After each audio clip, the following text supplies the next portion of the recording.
Alors, bonjour, bonjour à tous. Deux petites secondes. Hop, petite vidéo.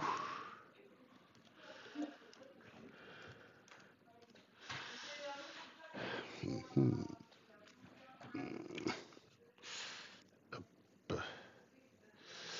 Donc, petite vidéo en fait sur l'invention du groupe électrogène qui fonctionne à l'eau. Je crois que j'ai déjà fait des vidéos pour développer, pour expliquer pourquoi ce n'est pas possible. Donc, ce n'est pas une vidéo scientifique.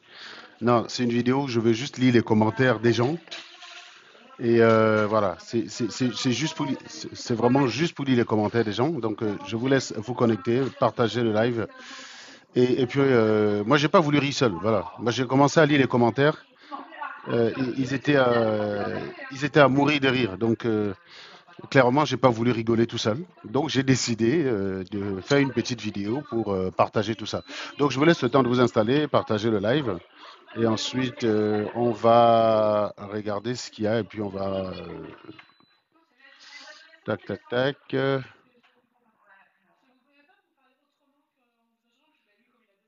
merde, qu'est-ce que j'ai foutu? Qu'est-ce que j'ai foutu? Voilà, voilà. Donc, connectez-vous et partagez, bien sûr. Donc, on est sur TikTok. Alors,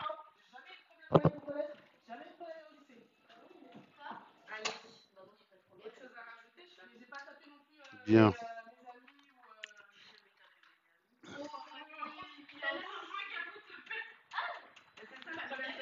Alors, qu'est-ce que je voulais dire? Euh,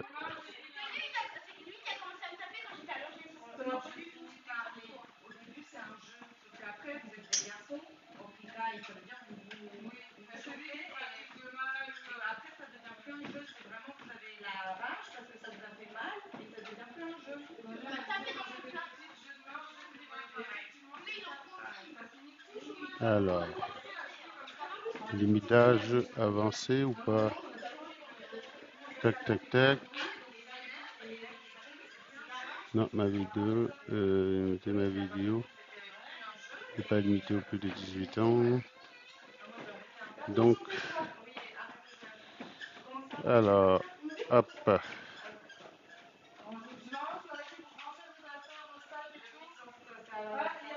Voilà, voilà, voilà. Donc, passer au direct. Donc là, on a. Voilà. Donc, pour ceux qui ne sont pas au courant, il y a quelqu'un au Cameroun qui aurait inventé un groupe électrogène qui fonctionne à l'eau. Donc, je ne vais pas vous expliquer pourquoi c'est pas possible et tout. J'ai déjà fait ça, je l'ai déjà fait. Hein. Donc, j'ai déjà fait des vidéos qui sont sur YouTube et sur Facebook où j'explique pourquoi ce n'est pas possible. Pourquoi ce genre de choses, en fait, devrait directement attirer votre attention en termes de, comment on dit, d'arnaque. Voilà. C'est-à-dire que quand vous entendez ce genre de quand vous entendez ce genre d'invention, vous devez savoir direct que vous devez vous dire directement que c'est de l'arnaque. D'accord? Vous ne devez pas faire confiance à ça. Alors, j'ai un souci technique quelque part. Donnez-moi deux petites secondes. Deux petites secondes. Tac, tac, tac. J'ai un petit souci technique quelque part. Est-ce que vous m'entendez? Est-ce que vous m'entendez? Voilà, donc si vous êtes sur TikTok, vous tapotez, hein, tapotez l'écran. Ça va pas être long parce qu'après je dois aller au sport. Je ne sais pas ce qui se passe de ce côté. J'arrive pas. Bah, je vais trouver une solution. Je vais trouver une solution. Allez, StreamYard. On va aller plutôt par StreamYard. Stream. StreamYard. Ouais, StreamYard. Hop. On va voir ce que ça donne. Par StreamYard. Hop. Allons-y. Et ben, quitter parce que ça n'a pas l'air de marcher. Voilà, voilà. Commencer, c'est gratos. Alors, Meg,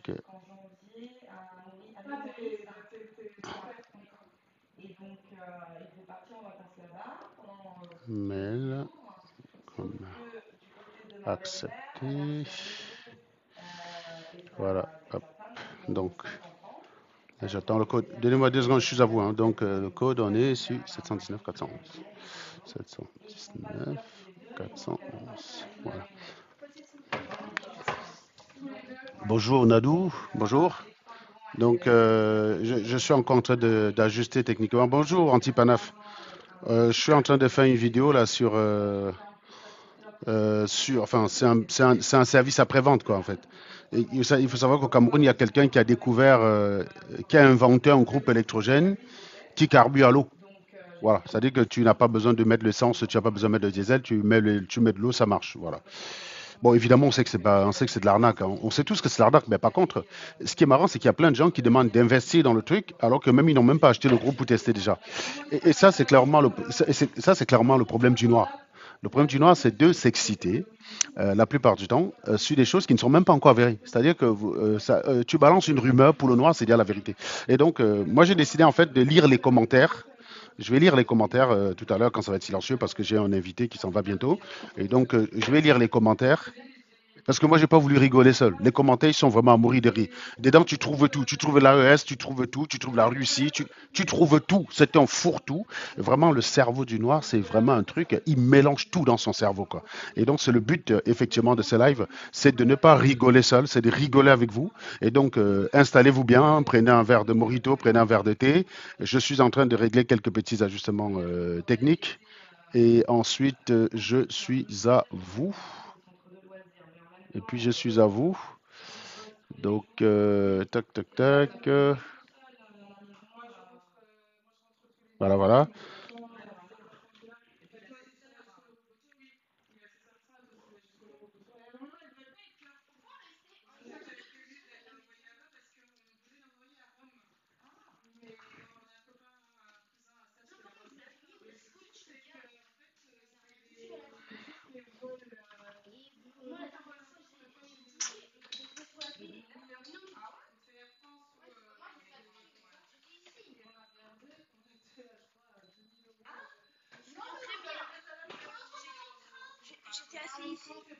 Vous cherchez quoi? Hein?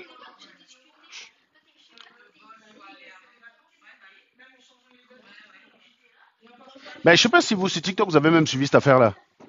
Je ne sais pas si vous avez suivi l'histoire de l'invention. Le mec a autorisé, autorisé, hop. Je suis en train de faire quelques ajustements techniques. Après, je suis à vous, hein, donc vous inquiétez pas. Donc après, donc le temps pour vous de vous installer. Tac, tac, tac.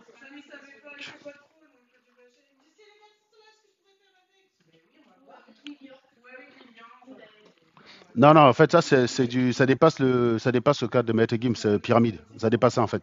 C'est beaucoup plus drôle. Et c'est beaucoup, beaucoup plus drôle que ça, en fait. Moi perso, qui est des gens qui aient ce genre de choses, vous savez, même ici en Occident, vous avez des personnes qui, de temps en temps, essaient d'enfumer les gens avec la possibilité de, comment on appelle ça, de l'énergie libre. Vous voyez, l'énergie libre. Donc, ce genre d'enfumade, ça a toujours existé, ce n'est pas nouveau. Donc, c'est pas la première fois que quelqu'un se lève un matin pour dire ben, qu'il a inventé quelque chose qui fonctionne à l'eau, quoi. C'est pas la première fois.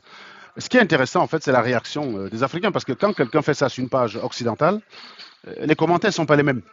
On a des commentaires, mais ce n'est pas les mêmes types de commentaires. Oui, il y a des croyants, hein. Vous allez souvent avoir des blancs qui croient à n'importe quoi. Très souvent, c'est des gens qui ne sont pas allés à l'école, qui ont zéro connaissance. Ce n'est jamais des personnes qui ont des connaissances.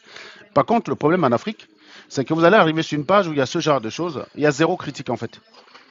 C'est ça qui est incroyable. C'est-à-dire qu'un continent où les gens vont quand même plutôt à l'école assez souvent, on arrive encore à enfumer des gens sans qu'il y ait personne. Je vous dis, il faut simplement un niveau seconde pour refuter ce genre de propos. Toute possibilité de fonctionnement à l'eau, toute possibilité de création de l'énergie à partir de l'eau peut être refutée par un élève de seconde qui a bien appris ses cours.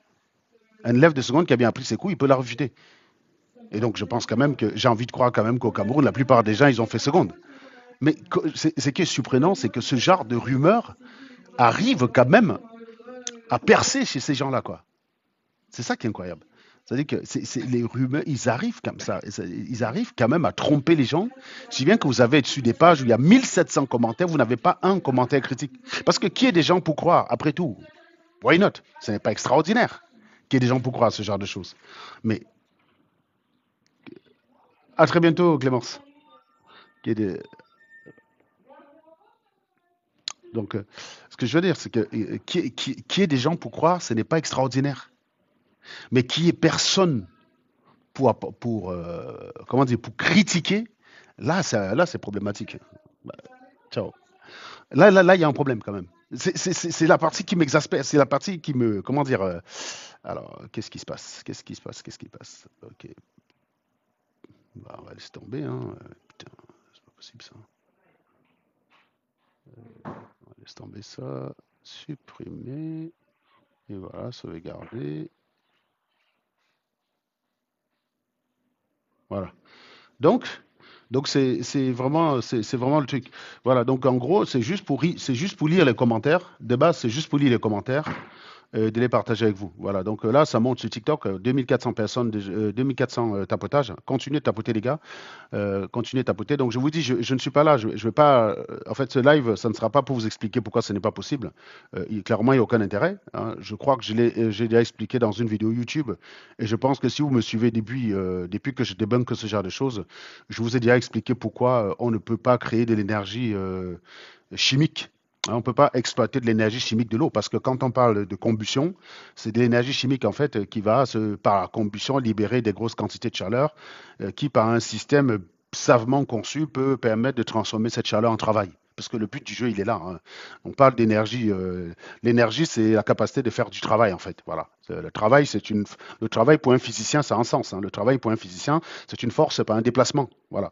Donc on dit qu'on parle donc l'énergie, c'est la capacité de faire du travail. Voilà, c'est tout. C'est la capacité de faire du travail. Par le premier principe, vous pouvez convertir la chaleur en travail, hein. Le premier principe montre l'équivalence de la chaleur en travail. Si vous frottez sur vos mains, vous allez observer une augmentation de la température. Et si vous frottez énormément, la température augmentera à proportion, à mesure que vous allez communiquer de l'énergie à votre paume de main. Donc il y a véritablement une équivalence entre énergie et travail. Et le travail ici, comme je l'ai dit, c'est la capacité, c'est une force, pas un déplacement. Alors, il ne faut pas se tromper, hein. Euh, Parce que souvent, certains élèves confondaient souvent aussi le travail et un moment. Donc sachez que le moment et le travail, oui, ils ont à peu près la même dimension, hein, la même dimension puisque c'est une force par une distance, sauf que c'est pas la même chose. Un moment, c'est une force par un bras dévié, alors que, alors que le travail, c'est une force par un déplacement. C'est-à-dire que le déplacement et la force sont, donc il y a une force et un déplacement qui est associé. Donc c'est pour ça qu'on parle de travail. Donc il ne faut pas confondre parce que même si c'est la même dimension du point de vue physique, ça n'a pas du tout le même sens. Donc donc on en revient à ça, et je disais tantôt que oui, le but du jeu, c'est quoi? C'est juste, comment dirais-je, pour lire les commentaires et rigoler avec vous. Alors, pour ceux qui ne savent pas, il y a un Camerounais qu'on appelle Stifa, qui est un influenceur de renom camerounais, hein. Donc voilà, puisque bien évidemment, ceux qui sont sur YouTube, j'ai l'impression que c'est assez instable sur YouTube. Donc, ceux qui sont sur YouTube et qui observent une certaine instabilité, n'hésitez pas à quitter pour aller sur TikTok ou pour aller sur mon profil personnel Serge Anango sur Facebook, hein. Le profil où il y a la photo de Benjamin Netanyahou, hein. Voilà. Je l'ai mis aussi là au cas où. Donc, si vous avez un problème sur YouTube, parce que j'ai l'impression que ça ne fait que se couper, là, je vois là, à cause qu'il y a un problème de connexion Internet, bah, je sais pas, tout ça est connecté au même réseau Wi-Fi, mais bizarrement, sur StreamYard ou sur ce PC-là, ça déconne. Je sais pas pourquoi. Donc, je disais tantôt il a fait une vidéo. Donc, si vous avez besoin de l'historique, allez sur YouTube. Vous avez sur YouTube, le dernier live que j'ai fait était justement un live consacré à ça. Et vous allez aussi sur Facebook, j'ai aussi fait un live exclusivement consacré à ça. Donc, on en a beaucoup parlé, longuement parlé. Donc, encore une fois, je ne vais pas expliquer. Le but du jeu n'est pas d'expliquer pourquoi ce n'est pas possible. Donc, si vous voulez comprendre pourquoi ce n'est pas possible, je rappelle ici que euh, ce, ce genre de, ce genre de faribole, techniquement, peut être réfuté par un élève de seconde. C'est tout. Un élève de seconde. Voilà. Donc, c'est tout. Donc, ça peut être réfuté par un élève de seconde qui a juste et bien appris ses leçons, en fait. Donc, alors, il y a une page donc qui a publié. Alors, moi, je suis pas allé sur la page de SIFA parce que je me suis douté que. Oui. C'est quoi ça? Ah, mais moi, je suis pas candidat, moi. D'accord. Je suis en train de faire un truc, vous voulez me parler de tout ça maintenant, là, ou vous voulez attendre que je finisse après m'en parler? Je vous pose simplement la question.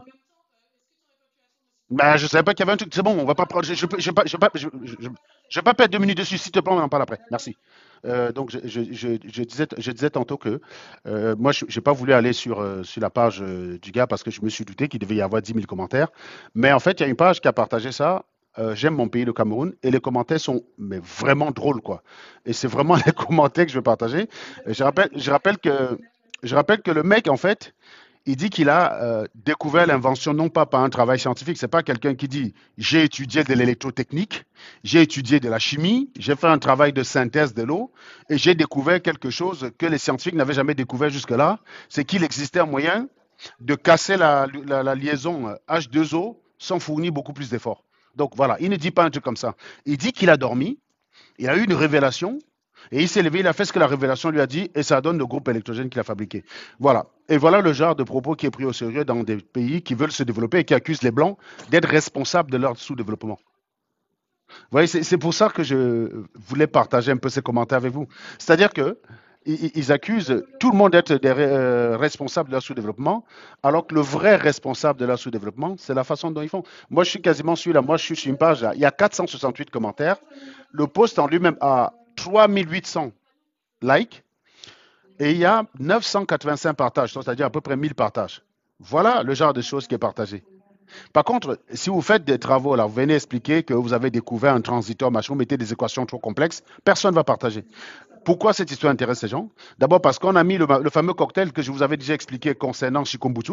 Il y a le fameux cocktail, j'ai découvert ça grâce à Dieu. Et puisque quand tu as une révélation, c'est que c'est Dieu qui t'a parlé. Voilà, c'est pas compliqué, hein. Il a découvert ça grâce à Dieu.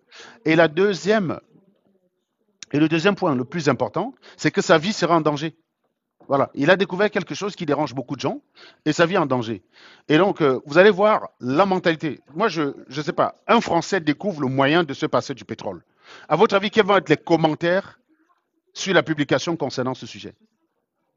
Si c'est un Français, on va avoir des gens, mais merci beaucoup, votre invention tombe à point nommé.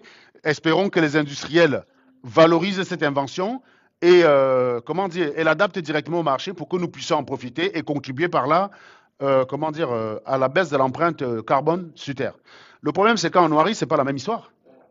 En Noirie, c'est pas la même histoire. Donc, lisons, allez, premier commentaire. Fais attention à ta vie, les industries pétrolières ne voudront pas perdre des milliards. Donc, vous voyez déjà qu'on est déjà directement en train de parler de mort.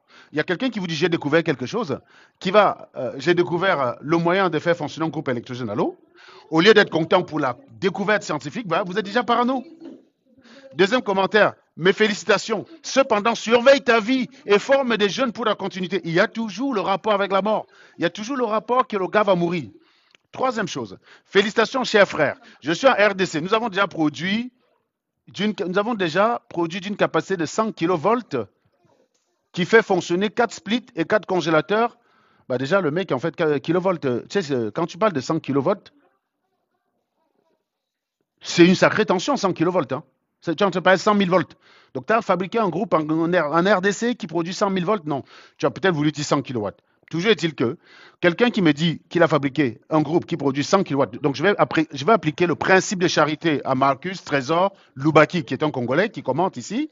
Il dit, je suis de la RDC et nous l'avions déjà produit, donc je ne sais pas ce qu'il a produit, nous l'avions déjà produit d'une capacité de 100 kV qui fait fonctionner en même temps 4 splits et 4 congélateurs, voire même tu peux utiliser la moelleuse au poste à souder, mais dommage. Donc, il veut parler de la meuleuse en fait. Hein. Donc, il dit qu'en fait, il a une capacité de 100 kW. 100 kW, tu fais fonctionner beaucoup plus que 4 splits. Hein. Un split, je pense que c'est 4 kW, hein. 4-5 kW.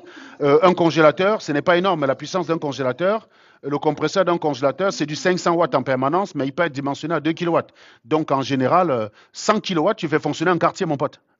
100 kilowatts, c'est un quartier. Donc, ce n'est pas 4 splits, ce n'est pas 4 congélateurs. Donc, vous voyez déjà que les gens, lui, il prétend qu'il a fabriqué ce genre de choses au Congo, mais à écouter, à lire le gars, vous comprenez qu'il ne sait même pas dire ce que c'est qu'un le kilowatt, parce qu'ici, il écrit le kilovolt. Limite, en fait, quand tu veux parler d'un groupe électrogène, on ne parle pas de kilowatt, puisqu'on parle de puissance apparente, on parle du kilovolt ampère. Voilà, puisque ça va tenir compte de la partie réactance. Et c'est une fois que tu appliques le cos phi que tu arrives à une puissance utile, effective. Donc, Donc lui, ici, il parle de kilovolts. Donc moi, je dis, j'applique le principe de charité, parce que ça ne peut pas être kilovolts. Kilovolts, ça veut dire 100 000 volts. Donc pour produire 100 000 volts, déjà, il te faut un générateur, et ensuite, il te faut un transformateur élévateur d'une puissance, voilà, d'une certaine capacité, qui n'est pas fabricable dans le laboratoire, dans un quartier. Ce n'est pas fabricable dans une cuisine. C'est un truc vraiment industriel, hein. Un transformateur élévateur KV, c'est pas la même chose, hein. Donc, et ensuite, il te parle de quel split. Donc, les splits, c'est des climatiseurs. Ben, un climatiseur pour une maison comme celle-ci, 160 mètres carrés, il faut à peu près compter sur 7-8 kilowatts. Donc, avec 100 kilowatts, tu peux faire fonctionner, je pense que 16 splits, quoi. Tu peux facilement faire fonctionner 16 splits. Donc, voilà, c'est pas ce qu'il parle. Avec 100 kilowatts, tu peux faire fonctionner, bah, moi je dis, tu peux faire fonctionner 100 congélateurs en permanence. Tu peux pas les démarrer tous en même temps.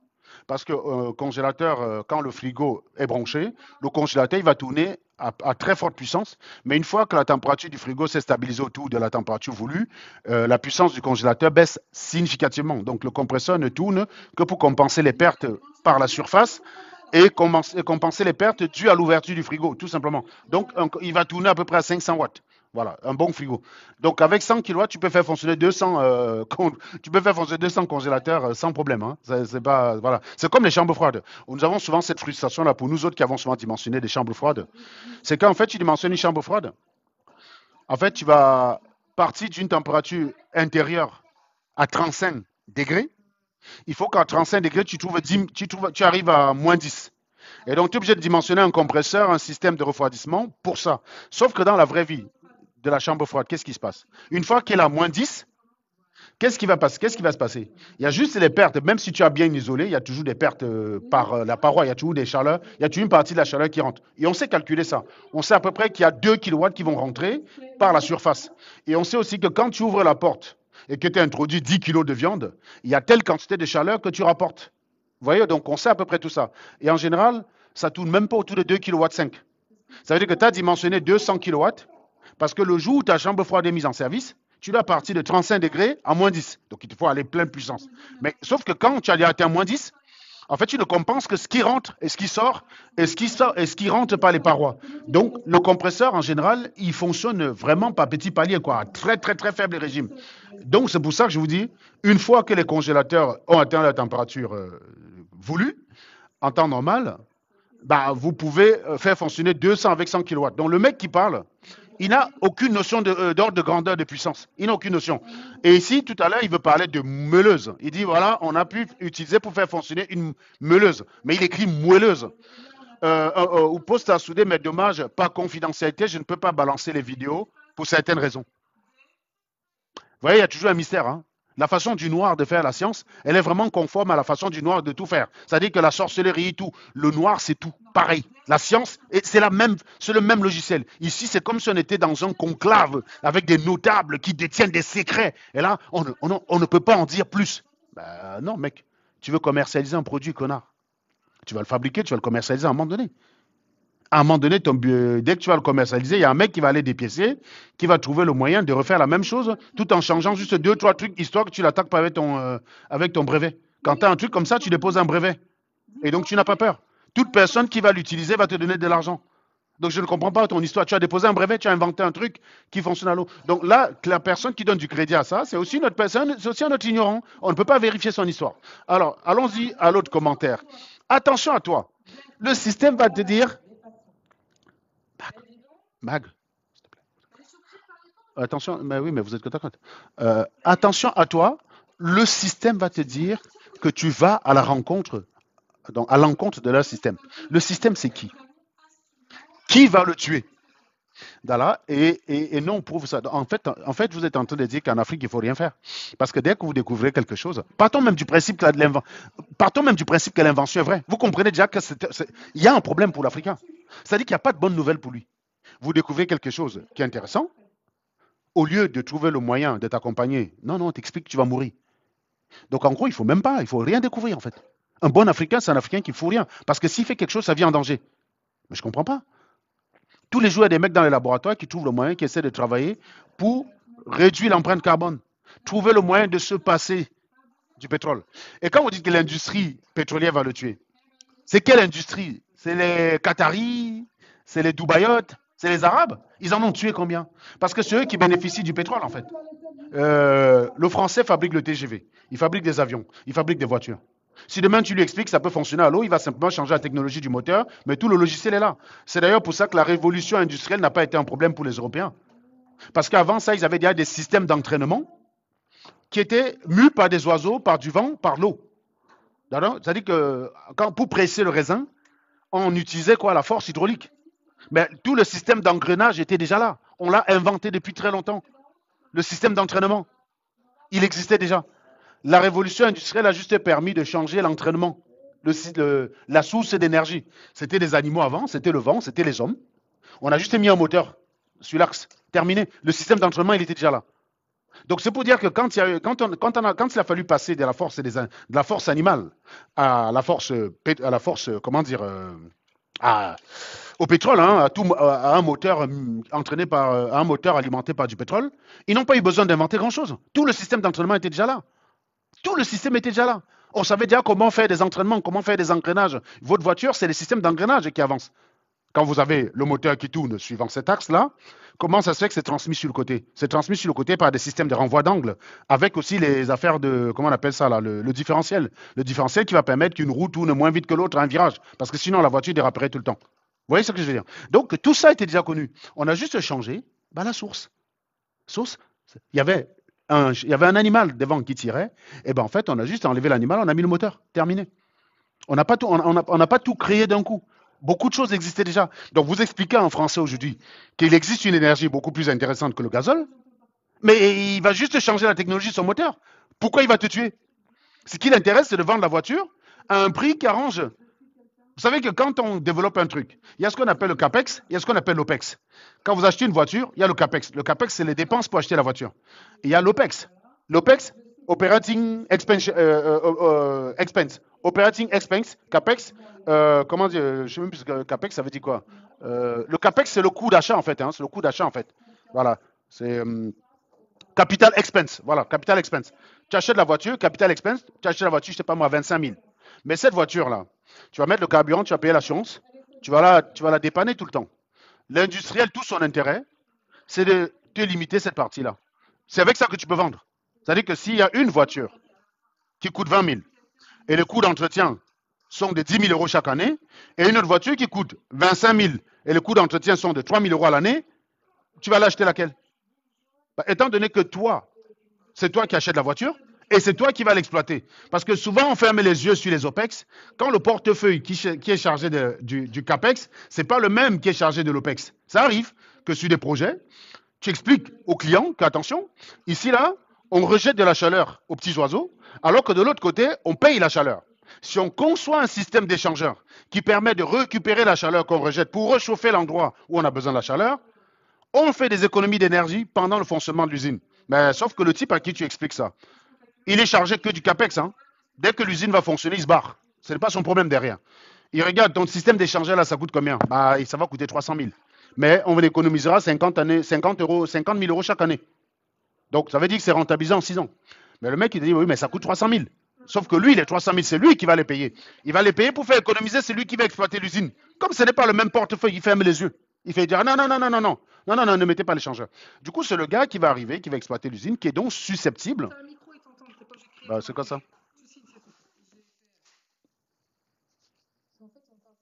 Ouais, ok, j'ai compris. En fait, celui qui va être chargé de l'OPEX derrière, c'est lui qui va dire, oh putain, ils auraient pu me mettre un échangeur. Oui, mais c'est pas les mêmes portefeuilles. Sauf que là, quand il s'agit d'une voiture, c'est pas la même limonade. Celui qui achète, celui qui introduit le CAPEX, ça va être le même qui va développer, qui va introduire l'OPEX. Ça dit que ça va te coûter à la fois l'achat et un entretien. Donc, si toi, tu vois un véhicule, on te dit 25 000 euros, 3 000 euros d'entretien chaque année, c'est-à-dire que carburant, pas entretien, j'entends carburant et garage. Hein. C'est-à-dire que la voiture elle est tellement fiable que tu ne vas presque jamais au garage, tu vas au garage tous les 4 ans avec. Elle est tellement fiable que tu vas au garage tous les 4 ans, elle te coûte très peu en carburant, elle coûte 25 000, et l'autre, elle te coûte 20 000, mais elle va te coûter 10 000 euros chaque année. Voilà. Vous allez aller acheter celle qui va vous coûter moins cher à l'entretien. Voilà, c'est ça. Donc, un vendeur de voiture, tout son intérêt, il est là. C'est de pouvoir te vendre une voiture qui va te coûter moins cher à l'entretien. Donc, si on dit demain qu'on a des voitures qui fonctionnent à l'eau, tous les industriels vont s'y mettre. Il n'y aura plus personne qui va fabriquer un moteur essence. Hein. Ils vont se barrer tous de l'essence. Parce qu'à partir du moment où on te dit, Ta voiture va coûter 40 000 euros, mais le carburant, ça va être l'eau. Mais tu sais qu'une fois que tu as acheté ta voiture, tu ne mets plus de carburant. C'est très facile de regarder combien vous a coûté votre voiture.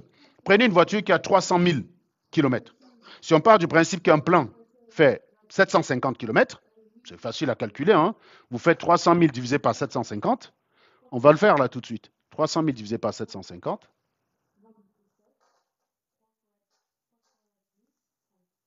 Voilà, 300 000 divisé par 750. Allez, 300 000 divisé par 750. Ça fait 400 pleins. Si le plein, c'est 100 euros, bah, vous faites fois 100.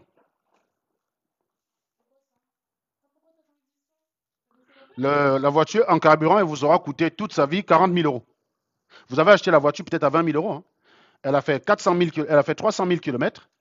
Si on considère qu'on fait un plein tous les 750 et qu'il faut 100 euros pour faire le plein, votre voiture, à la fin de sa vie, vous aura coûté rien qu'en essence 40 000 euros. Si vous avez fait les 300 000 en 20 ans, supposez vous allez au garage pour l'entretien tous les 2 ans.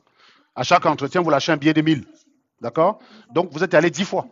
Donc, vous avez lâché 20 000. Donc, votre voiture que vous avez achetée à 20 000, le CAPEX, c'est 20 000, l'OPEX, c'est 60 000. Vous comprenez donc qu'un constructeur qui peut réduire cet OPEX-là, il aura un meilleur argument de vente. Il ne va pas aller tuer le mec qui lui donne la solution. C'est tellement débile. J'arrive pas à comprendre qu'il y a des êtres humains qui pensent comme ça. C'est incroyable. C'est-à-dire, vous êtes en train de me dire que Renault, il est capable de fabriquer une voiture où il va réduire les coûts d'exploitation. Hein? Il va réduire les coûts d'exploitation. OPEX, Operating Expense. Il va réduire les coûts d'exploitation. C'est le meilleur argument de vente qu'il a vis-à-vis de ses concurrents. Il va aller liquider le gars. Vous comprenez que les Noirs n'ont pas la culture de l'industrie. Ils n'ont pas cette culture. Ils n'ont pas la culture de la concurrence. La concurrence, elle est bienveillante. La science, d'ailleurs, c'est une concurrence très bienveillante. La science, c'est des clashs de bienveillance. Pourquoi je dis que c'est des clashs de bienveillance, la science? Parce que la science, elle fonctionne comment? Si demain, là, je ne sais pas, j'ai Prouvenceau qui me dit, j'ai fait une découverte, j'ai découvert tel effet dans mon laboratoire. Moi, Serge Adango, je vais entrer au laboratoire pour essayer de démontrer que Prouvenceau a tort.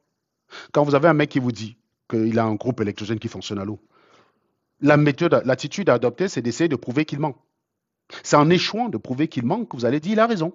Donc l'attitude, c'est de dire, je vais acheter ton groupe électrogène, je vais aller chez moi-même. J'achète ton groupe, il n'y a pas de problème. Tu vends le groupe à combien? 1 million? Pas de problème, tu achètes le groupe à 1 million. Tu rentres chez toi, tu le dépièces, tu cherches le piège. C'est ça la science. C'est pas de chercher à confirmer que ça marche. Ah bah parce que si c'est ça, tout marche, hein, d'ailleurs, tout marche. Non, non, tu vas rentrer chez toi, tu vas dépiécer le groupe pour chercher l'arnaque. C'est comme ça que la science fonctionne. Quand un mec dit j'ai découvert telle chose, ses amis qui vont en laboratoire tester ça vont chercher l'arnaque. Ils ne vont pas chercher à confirmer. La science ne fonctionne pas par confirmation. Ils vont chercher l'arnaque. C'est ça la science. Sauf que si tu fais ça en Afrique, les gens vont dire tu es jaloux. Oh, c'est un noir, il n'y a qu'un noir pour être contre un noir. Oh, un noir découvre un truc, c'est son frère noir qui va le détruire. Voilà comment les noirs, voilà le rapport du noir avec la science. C'est ça le rapport du noir avec la science. Le noir n'est pas un scientifique. C'est un croyant, c'est un émotif. Il ne comprend pas comment fonctionne la science. Donc, l'attitude qui aurait prévalu ici, eût été, par exemple, pour toi, tu crois que ça marche, avant de demander aux gens d'investir, parce qu'il faut respecter l'argent des gens. Il faut respecter le pognon des gens. Moi, je vois beaucoup de gens qui demandent d'investir sur ce genre de choses. Oui, les gens devraient investir dessus. Mais toi, d'abord, va acheter le premier groupe que tu fais marcher dans ton village. Tu seras le meilleur VRP de la marque. Écoutez, je l'ai acheté, j'ai emballé, j'ai balancé dans mon village. Ça fait 6 mois que ça tourne. Ça ne s'est jamais arrêté tant qu'on alimente en eau. Il n'y a personne qui fait ça. Il n'y a personne qui parle pour dire qu'il va acheter. Regardez là dans tous les commentaires, vous allez les faire attention à toi. Il n'y a personne qui dit je vais être le premier à acheter. Il n'y a aucun commentaire là-dedans. Hein. Aucun commentaire. Lisons. Hein. Attention à toi. Le système va te dire que tu vas à l'encontre de leur système et que tu vas être inculpé de défaillance. Et non prouve ça nous et arrive. Oh putain, on ne comprend même pas. Les gars, écrivez au moins en français, les mecs, s'il vous plaît. Et voilà le véritable problème de l'Afrique. Bah, je ne sais pas qu'est-ce que c'est, donc il faut relire un peu ce qu'il y a dans le texte pour comprendre le commentaire. Un Camerounais a inventé un générateur noiseless qui utilise que de l'eau pour produire de l'électricité. Mba Amadou, qui vient de la région du nord du Cameroun, a inventé un générateur qui utilise l'eau pour produire de l'électricité. Stifa, spécialiste en sciences, hein, Stifa, prix Nobel de physique, prix Nobel de thermodynamique, prix Nobel d'électrotechnique. Non, non, il a testé pour nous. Il n'y a pas un problème là, les gars. Je vous dis, à Garoua, il y a plein de lycées techniques. Il y a plein de lycées techniques. Les lycées techniques, ils font l'électrotechnique, ils font l'électricité, ils font tout ça. Pourquoi n'est-il pas allé dans un lycée technique? Pourquoi ne lui demandez-vous pas de le faire?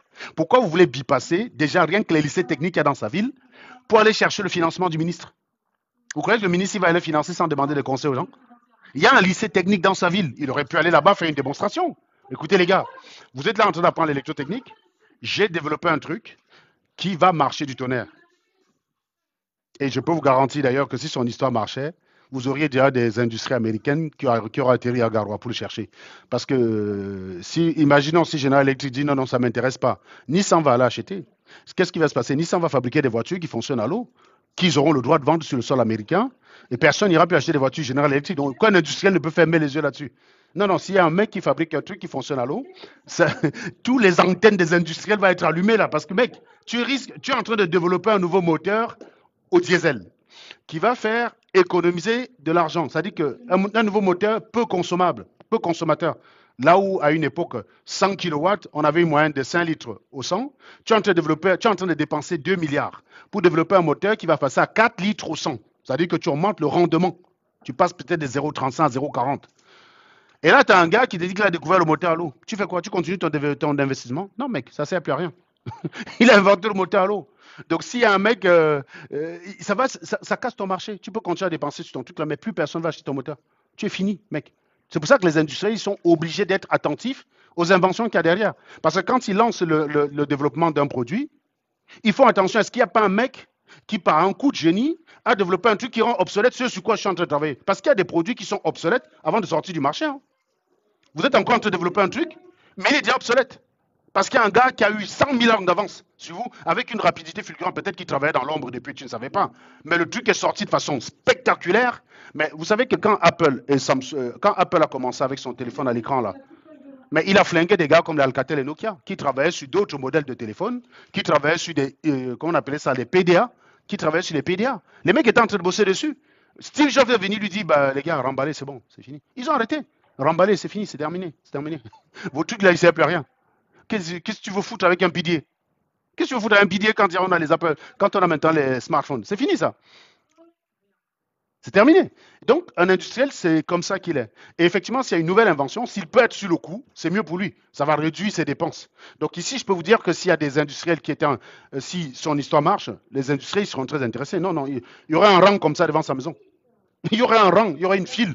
Parce que le blanc, il n'est pas comme le noir, mec. Non, le blanc, il ne va pas le tuer. Rassure-toi, le blanc, il ne va pas le tuer. Non, non, si son invention marchait, le blanc ne va pas le tuer. Non, le blanc va le faire signer en étant le plus offrant. Ça veut dire que tu vas avoir General Electric. Amazon va l'appeler pour dire, bon, gars, je te donne la moitié de ma fortune, tu me donnes ton brevet. Point. Amazon, il sait que, OK, il va se délester de la moitié de sa fortune, mais il a 10 ans pour multiplier ça par 10. Putain, tu as un moteur qui fonctionne à l'eau, mais tu es tu n'es même plus milliardaire en termes de centaines de milliards, non. Tu passes directement aux millions, à 1000 milliards. Je ne suis même pas sûr que quelqu'un ait cette fortune-là. Mais tu vas passer directement à 1000 milliards. Si tu es le premier gars qui fabrique un moteur qui fonctionne à l'eau, ta richesse, ce ne sera pas en centaines de milliards, ce sera en milliers de milliards. Donc, je te dis, un gars comme, Elon Musk, ou bien Jeff Bezos, pourquoi je dis Steve Jobs? Jeff Bezos, ils vont l'appeler pour dire, bon, moi je pèse 200 milliards, je te donne la moitié. Tu renonces à tes droits sur ton invention. C'est comme ça que ça marche. Il va le tuer, pourquoi? Tu as un type qui fait ça, tu vas le buter, qu'est-ce que tu vas gagner derrière? Tu risques alors en tout le même en plus s'il y a une enquête. Non, tu donnes 100 milliards, tu sais qu'en 10 ans, tu récupères 1000 milliards direct avec son invention. Voilà. Non, non, non, non, encore une fois, Ternon, je suis en train d'aller sous l'hypothèse que ça existe. Je vous ai dit que j'ai expliqué pourquoi un moteur à eau, ce n'est pas possible. Voilà, je l'ai expliqué déjà. Ce n'est pas possible un moteur à eau. Ça ne va être possible que dans la tête des gens qui ne comprennent rien à l'énergie. Et il y en a beaucoup qui ne comprennent pas. Vous savez, il y a des gens encore adultes qui confondent puissance et énergie.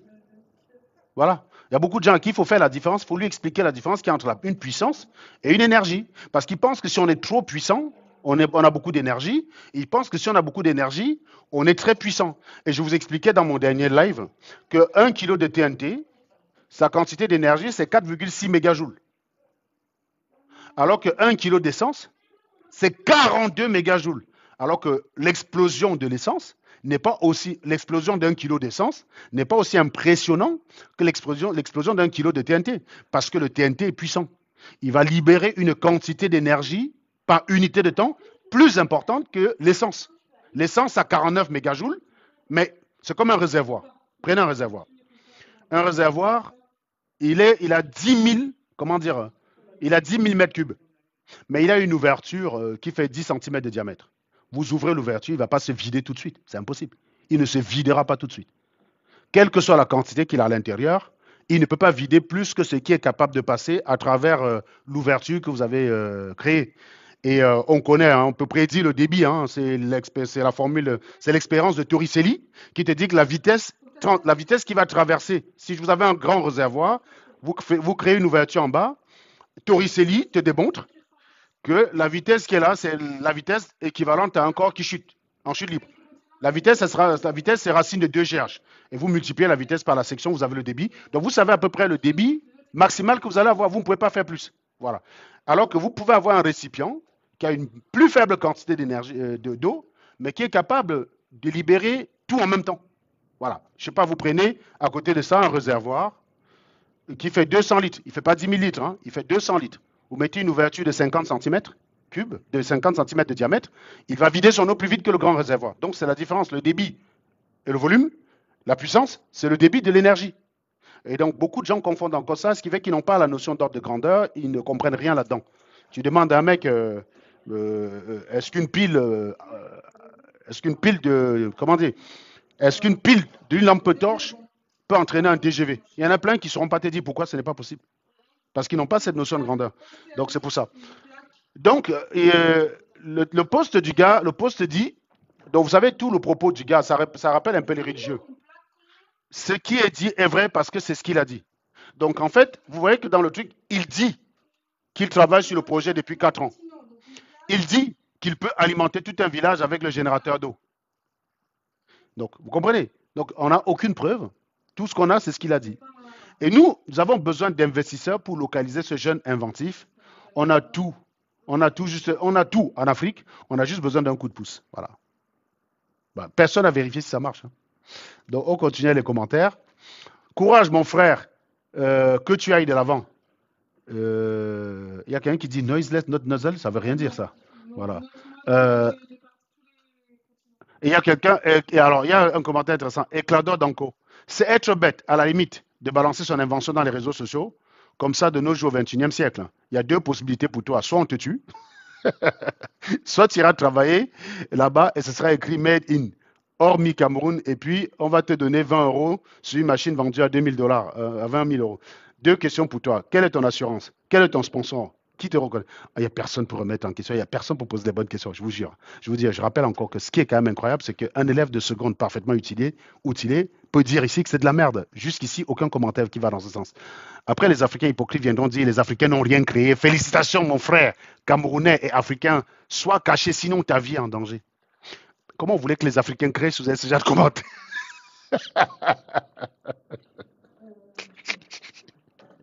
C'est quand même hallucinant. C'est quand même hallucinant. Donc, on continue. Euh, Vous voulez maintenant qu'on ait la pénurie d'eau sur la planète? Ah, ça c'est un premier commentaire très pertinent parce que oui, il faut savoir que quand bien même, comment dire, limite, il vaut mieux fabriquer un moteur qui va fonctionner à l'eau de mer. Parce que l'eau de mer, ce n'est pas un problème. Mais tu fabriques un moteur qui fonctionne à l'eau potable, ça va devenir très rapidement un problème. Ça va devenir un problème. Parce que on n'a pas beaucoup d'eau potable sur la Terre, il ne faut pas croire, hein.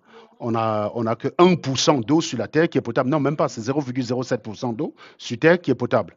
Donc la plupart, c'est l'eau de mer qui n'est pas utilisable. Et ça demande de l'énergie pour rendre l'eau de mer potable. Que ce soit par osmose, que ce soit par séparation, par vapeur, par distillation, tout ce que vous voulez, ça demande beaucoup d'énergie. Donc, si ton système là fonctionne à l'eau potable, ça va créer d'autres problèmes. Parce que les gens risquent de privatiser des sources d'eau pour vendre. Parce que cette eau sera vendue, tout le monde n'a pas l'eau chez lui. Donc, d'une certaine manière, il faudra acheter l'eau. Voilà. Sauf si tu vis en campagne où tu as une rivière qui passe près de chez toi et à ce moment, tu as juste à aller t'alimenter là-bas. Mais tout le monde n'est pas dans cette logique-là. Celui qui vit au centre de Yaoundé, il ne va pas aller là-bas chercher l'eau. Donc, il faudra ramener l'eau à Yaoundé en termes de citernes pour lui vendre. Donc, ça va créer des problèmes. Le mec qui est au centre de Paris, qui n'a pas moyen d'aller chercher l'eau sur la Seine, quoi que vous me direz, il y a la Seine. Et la Seine, c'est de l'eau douce, donc ça peut marcher. Mais prenez une grande ville où il n'y a pas d'eau qui traverse. Ben, ça va poser problème là-bas aussi, puisqu'il faudra aller chercher de l'eau pour aller remplir les stations. Et donc voilà, celui qui est en montagne, qui n'a pas de rivière, ben, il va quand même payer de l'eau. Et ben, cette eau-là, Ça va coûter presque le prix de l'essence. On va vous mettre des taxes dessus parce que sachez que le prix de l'essence, la part la plus importante sur l'essence, c'est la taxe. Ne croyez pas que si vous avez une voiture qui fonctionne à l'eau, vous allez échapper. Non, l'État va mettre des taxes dessus. L'État n'a pas besoin de tuer l'inventeur d'un moteur à eau, puisqu'il a juste à attendre que la solution soit fiable et il faut une taxe dessus. Il met une taxe dessus, il récupère le pognon. La France gagne plus avec les taxes sur le pétrole qu'elle nous vend que les pays qui vendent le pétrole à la France. Alors, quand je dis la France gagne plus, hein, cet argent est redistribué, ce n'est pas un type qui s'enrichit avec. Mais cette taxe-là, en fait, cette taxe-là, euh, comment dirais-je, la France va produire plus de taxes que le vendeur du pétrole. Sur un litre de pétrole, 70% ce sont les taxes. 70% ce sont les taxes. Vous avez à peu près 20%, vous avez à peu près 20% qui va être les coûts de raffinage et tout ça, 20%, 15 à 20%. Et c'est le reste qui a été acheté. Donc vous achetez un truc à 15 euros, on achète 100 litres à 15 euros en Arabie Saoudite.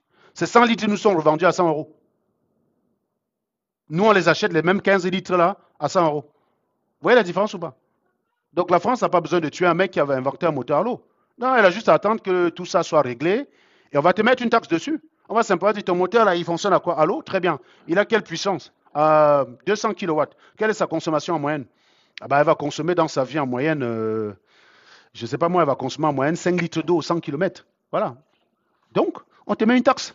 On te fout une taxe sur le kilométrage. Donc, chaque fois que tu as parcouru tel nombre de kilomètres, tu payes une taxe à l'État parce que tu as utilisé l'eau. Il n'y a pas besoin de buter le gars. Donc, les mecs, ils sont tellement débiles. 2,8% sur terre, je crois que c'est beaucoup plus faible que ça, Bérangère Koff. Hein. J'ai un doute, Bérangère. J'ai un doute, sincèrement. Je pense que c'est beaucoup plus faible que ça. 2,8%, ça me semble beaucoup. Beaucoup. Parce que regardez, 2,8% des. Ah bon, ben si tu dis c'est ça, je vérifie quand même. Hein, tu me mets le doute. Donc, part d'eau potable sur terre.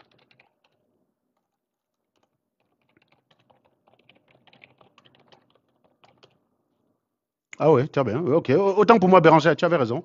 Alors, on dit dans ce faible pourcentage, les glaces polaires. Ah bah oui, c'est normal, Bérangère. Les glaces polaires, c'est 2,1%. Donc, le reste, c'est-à-dire que le reste, tout ce qu'on trouve dans le continent, c'est 0,7. C'est à ça que je pensais. Donc, tu as raison.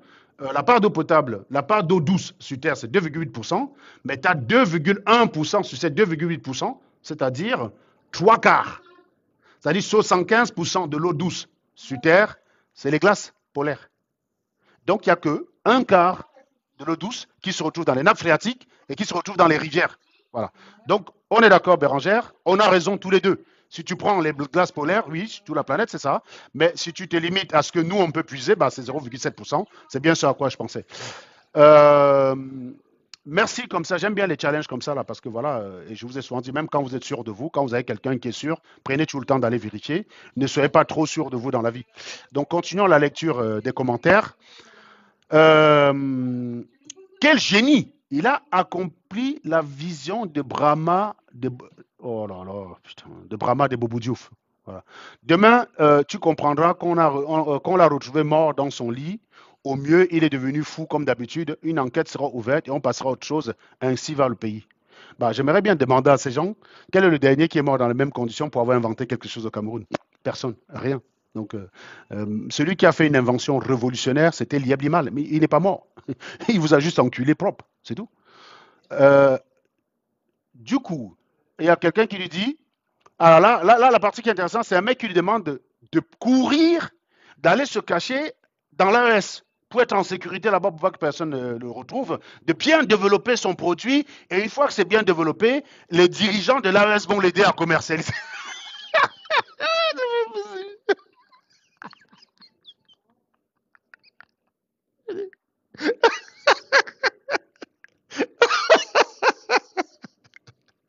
Oh putain! Attends, est-ce qu'il y en a beaucoup qui ont eu ce commentaire-là? Attendez, je vais faire une recherche, je vais faire control find. Je vais faire control find parce que je suis sûr que ça ne doit pas être le seul commentaire. Attends. Le rapport des Africains à la science, il est quand même inquiétant, il est quand même intéressant.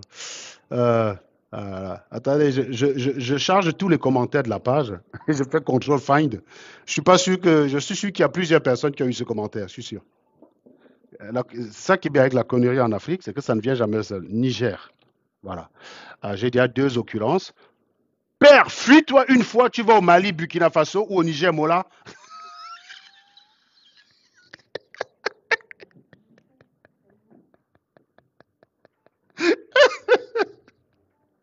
Oh putain. Ah, c'est incroyable. Allez, deuxième coup. Mon frère, es-tu encore au Cameroun avec ça? Faut fuir même pour aller au Mali, Niger, Burkina Faso. L'un des trois, ton projet.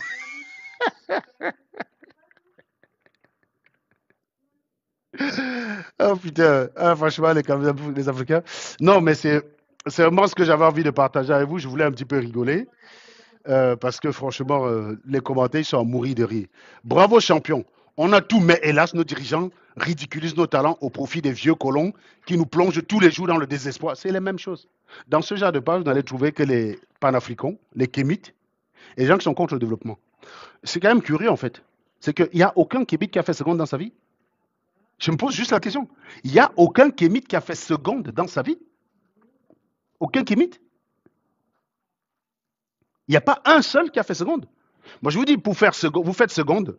Vous savez que quand vous écrivez l'équation de la combustion de l'hydrogène dans l'eau, de l'hydrogène dans l'oxygène, hein, l'eau est de l'autre côté de l'égalité. Hein. H2 plus 1 demi de O2 donne H2O, réaction exothermique en dégageant de la chaleur. Allez, H2O est de l'autre côté. Hein, la flèche est là. H2O est de l'autre côté. D'accord. D'ailleurs, vous avez souvent fait des équilibrages d'équations quand vous faisiez seconde. Hein, on vous disait d'équilibrer une équation chimique. Hein, on te disait par exemple combustion du méthane dans l'oxygène. On te demandait quels sont les produits de la combustion. En temps normal, si la combustion est complète et correcte, bah, tu vas avoir du H2O plus du CO2. On te demandait d'équilibrer. C'est cet équilibrage qui va te permettre de dire, pour un litre de méthane, il faut telle quantité d'oxygène pour que la combustion soit correcte. Vous voyez? C'était ça le but de l'équilibrage d'une équation. Vous avez fait ça en seconde. Vous avez remarqué que le H2O et le CO2 sont du même côté en fait. C'est des déchets. C'est des produits de la combustion. Ça ne peut pas brûler. C'est pour ça qu'on éteint le feu avec l'eau. C'est pour ça que les pompiers ne prennent pas les pompiers, ils utilisent l'eau pour éteindre le feu, parce qu'il n'y a pas de risque que ça démarre un feu. Sauf évidemment si tu as plus de 2500 degrés, et là où il y a ce qu'on appelle le craquage de l'eau, et ça devient dangereux. Mais enfin, 2500 degrés, hein, c'est pas demain que tu vas avoir 2500 degrés quoi, dans la nature. 2500 degrés de température dans la nature, c'est pas possible. C'est pas possible. Tu vas peut-être l'avoir quand une bombe nucléaire vient d'exploser, mais c'est tout. Mais tu ne peux pas avoir un feu à 2500 degrés qui s'entretient. Mm.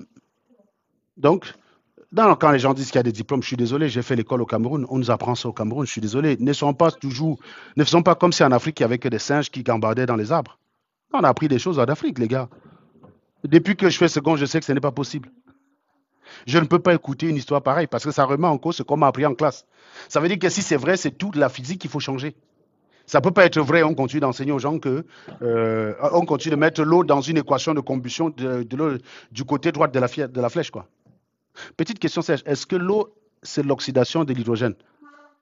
Non, non, non, non, non, non, ta question est mal posée.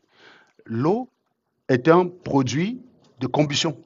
Pour avoir de l'eau, il faut brûler de l'hydrogène dans l'oxygène. Si tu n'as que l'oxygène, tu ne peux pas avoir de l'eau. Comment tu as un atome, tu as deux atomes d'hydrogène dans chaque molécule d'eau. Donc comment tu vas faire pour avoir l'hydrogène si tu n'as que l'oxygène, Timano? L'eau, c'est H2O. On ne met pas H2 là pour la frime. Hein. Donc, il te faut de l'hydrogène. Donc, pour obtenir l'eau après une combustion, il faut un composé qui a de l'hydrogène. Par exemple, le méthane, c'est CH4. Donc, tu as de l'hydrogène. Dans une molécule de méthane, tu as 4 atomes d'hydrogène. Quand tu le brûles dans l'oxygène, en sortie, tu as du CO2, la fumée, et tu as de l'eau, la vapeur de l'eau sous forme de vapeur, bien sûr. Hein. Tu n'as pas de l'eau liquide, tu as de l'eau sous forme de vapeur en sortie. Donc, tu as bien, si tu brûles le méthane, tu vas avoir, c'est pour ça que dans votre pompe, si vous mettez en fait, si vous mettez une paroi glacée à l'arrière de votre tuyau d'échappement, vous allez voir des gouttelettes d'eau qui vont tomber en fait. Parce que la vapeur va se condenser dessus directement. Prenez votre voiture, la démarrez là, en plein hiver. Vous prenez un morceau d'acier qui est très froid. Vous le mettez pile poil en sortie. Ah, qu'est-ce que c'est que cette affaire-là?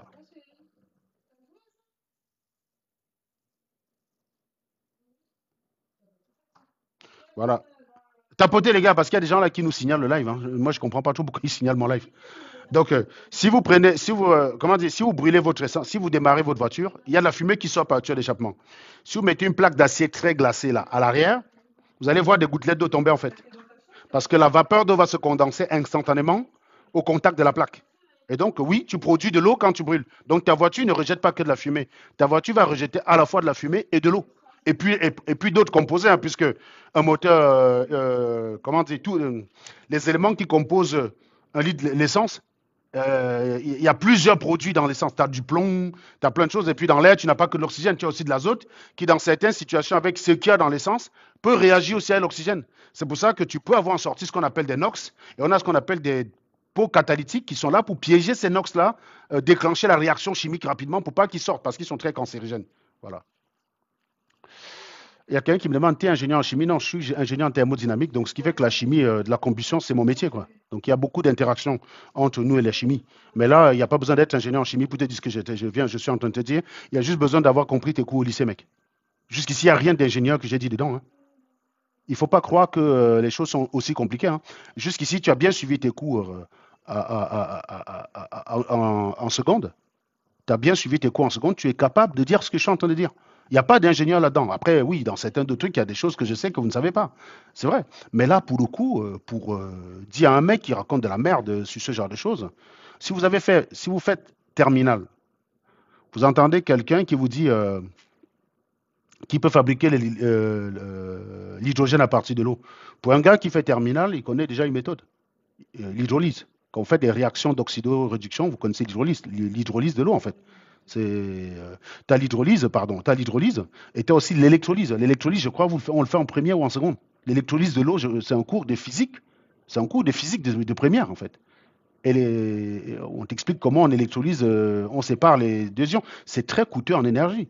Pour produire un litre d'hydrogène, allez regarder la quantité d'électricité. Euh, voilà, il suffit d'aller regarder en fait. Donc, quelqu'un qui fait terminal, il sait qu'on peut produire l'hydrogène à partir de l'eau par deux moyens, l'hydrolyse ou l'électrolyse. Voilà, c'est tout.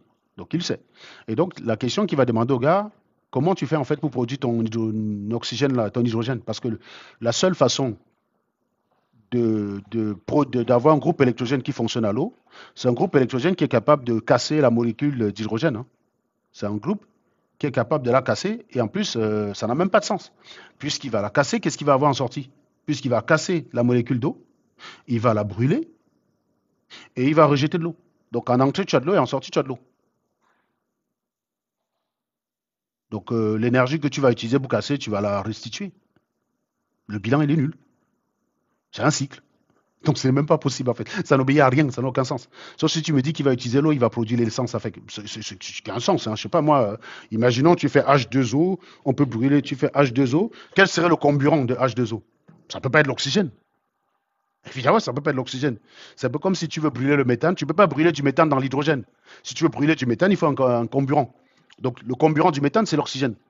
Donc, le comburant du H2O, c'est quoi? Ça peut pas être l'oxygène. Donc, à supposer même que c'est l'oxygène, ça va donner quoi? Je sais pas moi, mais O2, ça va donner quoi? Du H2O2? Du peroxyde d'hydrogène? C'est un truc dangereux ce machin, hein. C'est hyper dangereux le H2O2.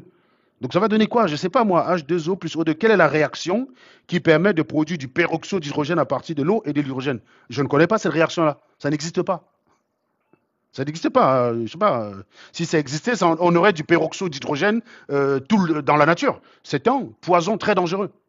J'avais d'ailleurs fait, la blague une fois. C'est l'histoire de deux Anglais qui vont au bar. Il y a un mec qui arrive. Le barman lui dit qu'est-ce que tu bois? Le premier dit H2O. Ça dit qu'on lui demande qu'est-ce qu'il veut boire. Il dit l'eau. On demande au deuxième gars qu'est-ce que tu veux boire? Il dit H2O2. Donc il voulait dire de l'eau aussi. Mais sauf que le barman, il a compris H2O2. Donc il a compris que le gars commandait le H2O2, peroxyde d'hydrogène. On lui a servi, il a bu, il est mort. Enfin, c'est une blague à la con, en fait. Puisqu'un barman ne peut pas servir du peroxyde d'hydrogène, c'est très dangereux comme truc. Tu ne peux pas le trouver dans un bar. C'est très dangereux. Mais c'est une bonne blague quand même en anglais. Hein. Le mec, il arrive, what do you drink? H2O. And you, what do you drink? H2O2. Et le barman, il comprend H2O2. Et il lui sort du peroxyde d'hydrogène et le gars meurt. Bon, c'est un peu tiré par les cheveux. Hein. Ne me tirez pas dessus. Hein. Voilà. Si on revient encore aux commentaires. Bravo, partage ton projet avec toute ta famille. Ne cherche jamais homologation ou agrément chez les pays occidentaux. Mais tu vas le vendre à qui ton machin là? Donc tu fabriques un truc au Cameroun, tu ne veux pas homologuer ça en France. Tu vas juste vendre au noir. Mais putain, les gars. C'est ces gens-là qui disent que c'est la France qui les empêche d'avancer. Quand vous voyez ça, vous... Ils sont pas prêts, les gars. Ils sont pas prêts. On peut faire par échantillonnage. Hein. Je sais pas, moi, on tourne la roulette, bam, on tombe sur un commentaire par hasard. Voilà, maintenant, on va augmenter l'eau. On va même interdire qu'on creuse les puits chez nous. Et même la pluie ne devrait plus tomber dans les maisons. Vous voyez, il y a des gens qui ont déjà pris ça pour vrai et sont déjà en train d'analyser les conséquences. Il y a un truc là que j'aime bien, le rasoir de Newton. Le rasoir de Newton, c'est de dire, avant d'aller chercher les implications d'un phénomène, mettez d'abord en évidence le phénomène. Avant d'aller chercher les implications que vont avoir l'invention du groupe électrogène fonctionnant à l'eau. Et donc, si un groupe électrogène fonctionne à l'eau, l'étape d'après, c'est un moteur thermique qui fonctionne à l'eau, hein, parce que c'est le même principe. Hein, c'est le même principe. C'est juste que sur le groupe électrogène, tu n'as pas un axe sur lequel sont montées les roues. Il n'y a pas d'axe de distribution, il n'y a pas de boîte à vitesse, il y a juste un alternateur. Alors que dans une voiture, bah, tu as l'alternateur, mais tu as aussi un axe de transmission et des systèmes de renvoi d'angle qui te transmettent des mouvements au niveau des roues. C'est la seule différence. Donc, si tu peux faire un groupe électrogène qui fonctionne à l'eau, tu peux faire un moteur thermique de bagnole qui fonctionne à l'eau. C'est le même principe. C'est la combustion, c'est des moteurs à 4 temps. C'est la même chose. C'est exactement la même chose. Et donc, on est déjà en train de considérer que c'est vrai, on analyse les implications. Moi, je sais par exemple que si un tel moteur existe en France, mais moi, on va me taxer pour l'eau. On ne va pas me taxer pour l'eau de façon générale, mais j'imagine qu'il y a une taxe que l'État pourrait mettre en place. C'est une taxe au kilométrage. C'est de dire un mec qui a 200 chevaux, il va consommer 6 litres au 100. Ça veut dire que quand son compteur met 2000, ben, il a consommé 2000 divisé par 100, ça fait combien 2000 divisé par 100, ça fait 20. Donc 20 fois 6 litres. Donc il a consommé 120 litres. Voilà, donc on te met la taxe sur les 120 litres. Ce sera une taxe au kilométrage. Donc je sais comment ça va se passer. Parce que l'idée, ce ne serait pas de taxer, de faire une taxe sur l'eau de façon générale, au risque de taxer l'eau qu'on boit à la maison. Non, l'État ne va jamais faire ça. Parce que la preuve, vous avez des taxes sur l'essence, mais quand vous utilisez le fuel pour chauffer votre maison, ce n'est pas les mêmes taxes. Hein. D'ailleurs, on met une couleur dessus pour attraper les gens qui vont utiliser ça pour faire tourner leur moteur de bagnole. C'est pour ça qu'il y a des marqueurs dessus.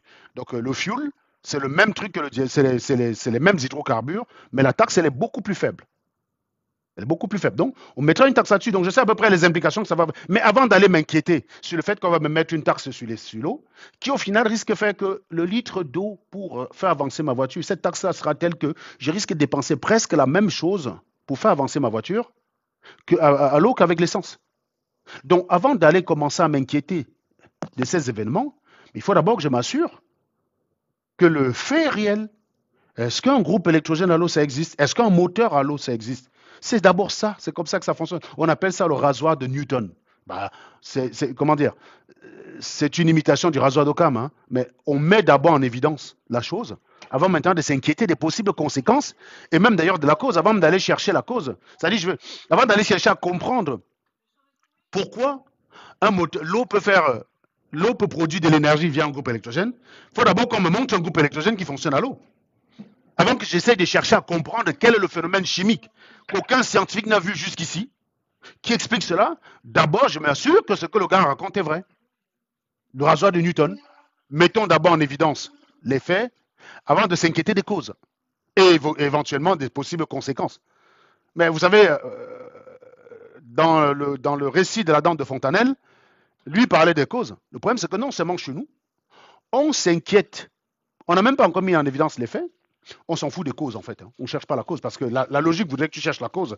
Moi, si j'ai un moteur qui fonctionne à l'eau, je vais chercher à comprendre ce qui se passe parce que c'est contraire à ce que je sais. Il n'y a rien là, je n'ai aucune équation qui m'explique ça. Rien. Je n'ai rien.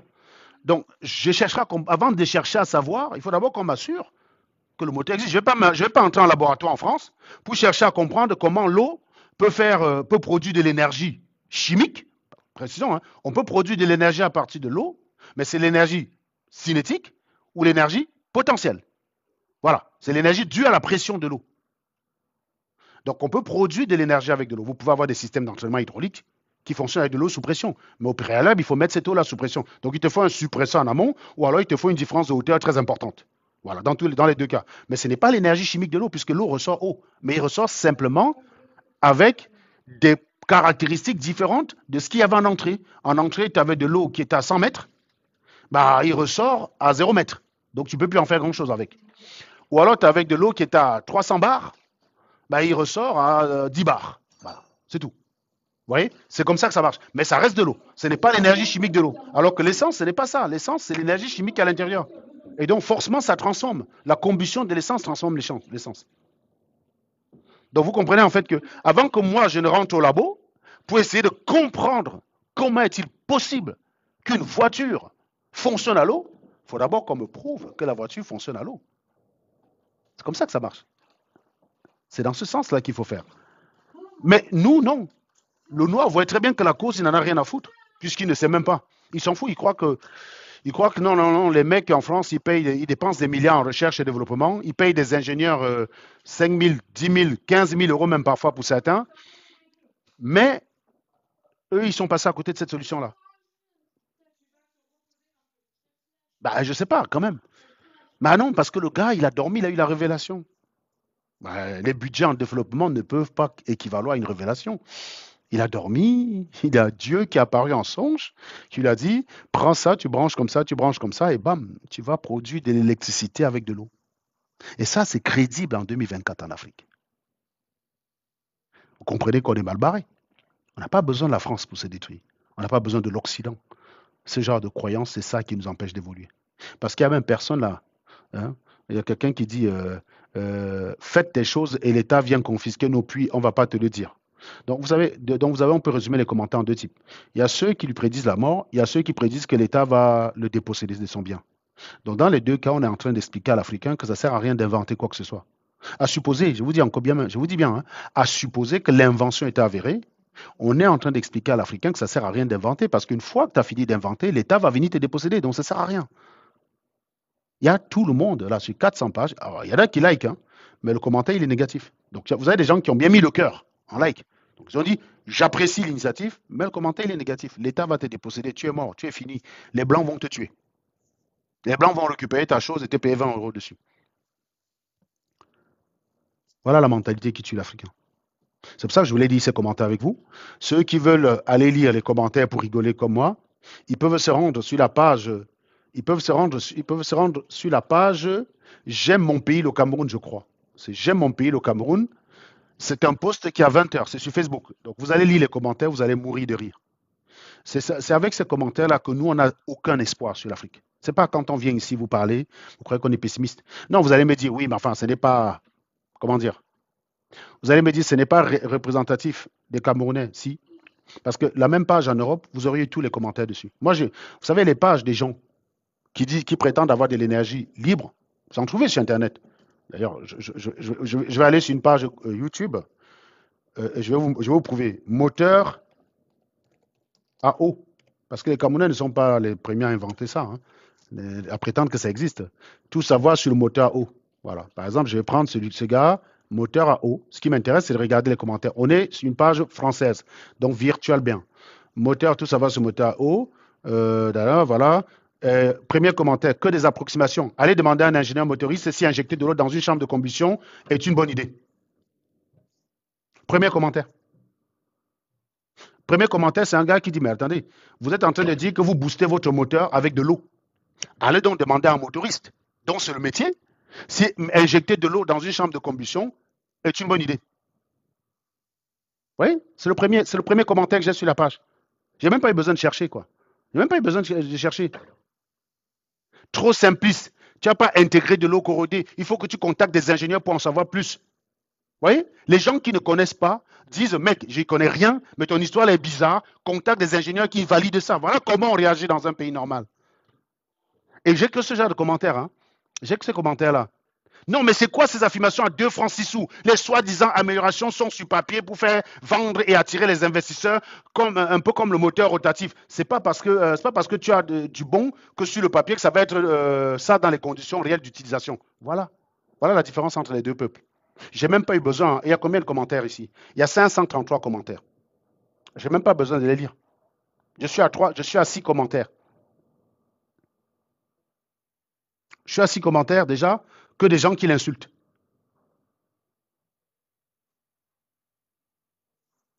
Vous voyez la différence entre les deux peuples? La différence, c'est qu'ici, là, il y a des gens qui parlent de Dieu. Oh, Allah va te protéger. Oh, Inch'Allah, Dieu, merci. Et entre les Dieu va te tuer, va te cacher à l'AES, machin bidule. Il n'y a rien de scientifique. Aucun commentaire scientifique. Donc, c'est pour ça que je vous dis, vous comprenez la différence entre les deux peuples. Vous voyez? C'est ça la différence entre les deux peuples, en fait. Donc, ce n'est pas les premiers. Et en l'occurrence, ici, ce n'est pas quelqu'un qui disait qu'il avait fabriqué un moteur à l'eau. Hein. Euh, euh, c'est pas quelqu'un qui dit avoir fabriqué un moteur qui fonctionne à l'eau, non. C'est quelqu'un qui estimait, c'est les gens qui estimaient que on peut booster son moteur avec de l'eau.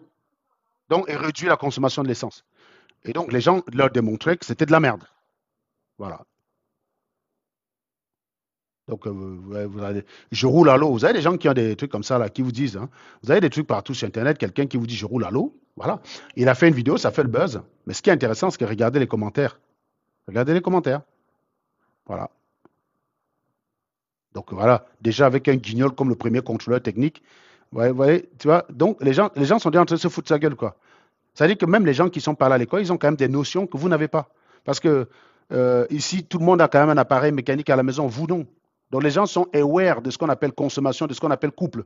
Moi, j'ai découvert le couple quand je suis arrivé en seconde. Mais je connais des gens qui comprennent ce que c'est qu'un couple alors qu'ils n'ont même pas fait seconde. Parce qu'ils ont des appareils. Ils savent déjà que voilà, si je veux tondre ma pelouse, si je veux labourer mon champ, il me faut un appareil qui a un très fort couple. Tu me donnes un appareil, tu me donnes un moteur de 300 chevaux. Si le couple est très faible, le moteur il va tourner tout le temps dans le vide. Il va pas pouvoir entraîner mon tracteur. Donc les gens, mon beau-père c'était un charpentier, mais c'est des choses qu'il connaissait très bien. C'est un charpentier. Enfin, je dis c'était comme c'est moi. Mon beau-père il est bien en vie, il se porte très bien, heureusement. Et il est charpentier. Mais en mécanique, pour bricoler, il maîtrise toutes ces grandeurs-là. Tu ne peux pas l'enfumer sur les kilowatts. Il n'a pas besoin de savoir calculer, mais il a la notion d'ordre de grandeur. Tu ne vas pas lui expliquer que tu vas faire avancer un camion avec un moteur de 50 kilowatts. Il va te dire, tu te fous de ma gueule. Pourtant, si tu demandes de calculer la puissance du moteur, il ne sait pas faire. Hein. Il sait pas faire. Mais il sait te dire que c'est de la merde. Le problème chez nous, c'est que nous n'avons pas affaire aux appareils très souvent. Nous n'avons pas affaire aux appareils. Les gens, ils sont capables même de croire que que la puissance d'un climatiseur, c'est du même ordre que la puissance d'une voiture. Donc, et c'est ça qui fait que ce genre de récit chez nous est crédible. Parce qu'on est en train de s'éloigner de la science en 2024. On s'éloigne de la science. Ce n'est pas de la science que vous écoutez dans ce genre de commentaires. Et encore même, je vous parle même des gens. Vous savez que les gens se réunissent très souvent par communauté. Vous avez beaucoup de blancs aussi qui croient qu'un moteur à eau peut exister, mais c'est l'État qui empêche. Cette théorie-là n'existe pas qu'au Cameroun. Hein. Il y a des blancs qui pensent ça. Ils se réunissent très souvent en communauté. Mais quand il faut une vidéo qui est publique, vous ne pouvez pas aller sur cette vidéo, vous n'avez qu'un même discours. C'est impossible. Le discours majoritaire ici, c'est un discours de tu vas mourir, c'est un discours de je crois parce que tu as dit que c'est vrai, c'est un discours de je ne comprends rien à comment ça marche, mais si tu dis que ça marche, je te crois. C'est un discours de l'État va t'arracher ça. Bref, c'est des discours qui n'ont rien à voir avec la science. Personne pour essayer de comprendre le phénomène. Personne pour dire mais attendez les gars, comment ça se fait que c'est toi qui découvres ça en 2024? C'est quand même évident. L'eau, c'est quelque chose qu'on connaît depuis la nuit des temps. Comment ça se fait qu'aucun ingénieur n'a été capable de trouver ça? Comment ça se fait? Il n'y a personne. Juste poser la question, dit, mais attends, ton histoire est quand même bizarre. C'est pas comme si tu as découvert un moteur qui fonctionnait à un liquide qu'on vient de découvrir. Non, c'est de l'eau, car c'est de l'eau. Tout le monde connaît l'eau. Et là, tu veux m'expliquer que ça fait 300 ans qu'on connaît les moteurs thermiques, ça fait 300 ans qu'on a apprivoisé la combustion grâce à Lavoisier, mais c'est toi qui viens de découvrir en 2024 comment faire la combustion de l'eau, comme ça, en ayant dormi. Il n'y a personne. Il n'y a personne pour lui poser cette question juste. Très simple, question candide. Tu ne dis pas que c'est vrai, tu ne dis pas que c'est faux. Tu te demandes, bizarrement, comment ça se fait que les grosses industries qui dépensent énormément d'argent en recherche et développement n'aient pas découvert ce truc. Et toi, tu as dormi, quelqu'un t'est apparu en songe, il t'a dit quoi faire. Il n'y a personne pour lui poser la question. Parce qu'on est un peuple de croyants. Et c'est avec la même force et vigueur que vous croyez que la France vous en veut. C'est avec la même force. Vous avez le même niveau de certitude que ce moteur fonctionne, que la France vous en veut. C'est exactement ça. Vous prenez les affirmations pareilles. Et d'ailleurs, on a retrouvé on retrouve les panafricains, on retrouve les kémites, on retrouve les anti-occidentaux là-dedans. Certains même, je suis même surpris que quelqu'un ne lui ait même pas dit d'aller en Iran avec sa découverte-là. Bizarrement, ces derniers temps, on a découvert que les Africains étaient tous pro-Hezbollah. J'ai tapé Iran. Bizarrement, ça n'a rien donné. Bon, j'espérais, ça aurait été quand même intéressant que quelqu'un, Russie, il y a bien quelqu'un qui a parlé de Russie. Si notre pays était comme la Russie ou la Chine, vois avec la Russie, ils t'aideront. C'est les mêmes gens, je vous ai dit. Go en Russie, sinon tu es dans un mauvais sens. Un esprit est déjà passé, un esprit est déjà passé te voir, voilà. Voilà, la Russie. Voilà. Est-ce qu'il y a quelque chose comme BRICS? Vous allez voir, c'est les mêmes gens, BRICS. Ah ben non, il n'y a personne qui a parlé de BRICS, c'est curieux. Donc, est-ce que quelqu'un a parlé de Chine? Ah oui, il y a 4 occurrences avec la Chine. Voilà. Mon frère, tu es en danger, la Chine est déjà en route. Est-ce qu'il y a quelqu'un qui a parlé d'Inde? Oui, il y a quelqu'un qui a parlé d'Inde.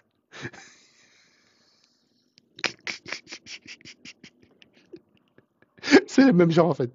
C'est les mêmes gens. C'est une façon de vous dire que quand votre cerveau est conditionné à croire à n'importe quoi, on peut foutre n'importe quoi là-dedans. Les personnes qui croient à ça, malheureusement, c'est des personnes qui, la plupart du temps, croient en tout. On va leur dire qu'on va te tuer, ils ne vont jamais chercher à savoir quel est le dernier qu'on a tué. Moi, j'ai posé la question à quelqu'un, je n'ai pas la réponse jusqu'à aujourd'hui.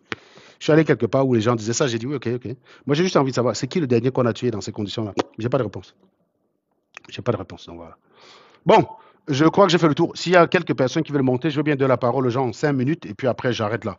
Je voulais vraiment lire les commentaires, vous, je trouvais ça très drôle. Je trouvais que c'était quand même important de partager ça avec vous. Est-ce qu'il y a des gens qui veulent monter rapidement, mais après, je vais arrêter très vite. Je foot d'ici 45 minutes. C'est 17 heures? C'est 17 heures, hein? Bah donc, dans 30 minutes. Voilà. 30 minutes. Je foot dans 30 minutes. Donc, il y a quelqu'un qui a quelque chose à dire ou pas?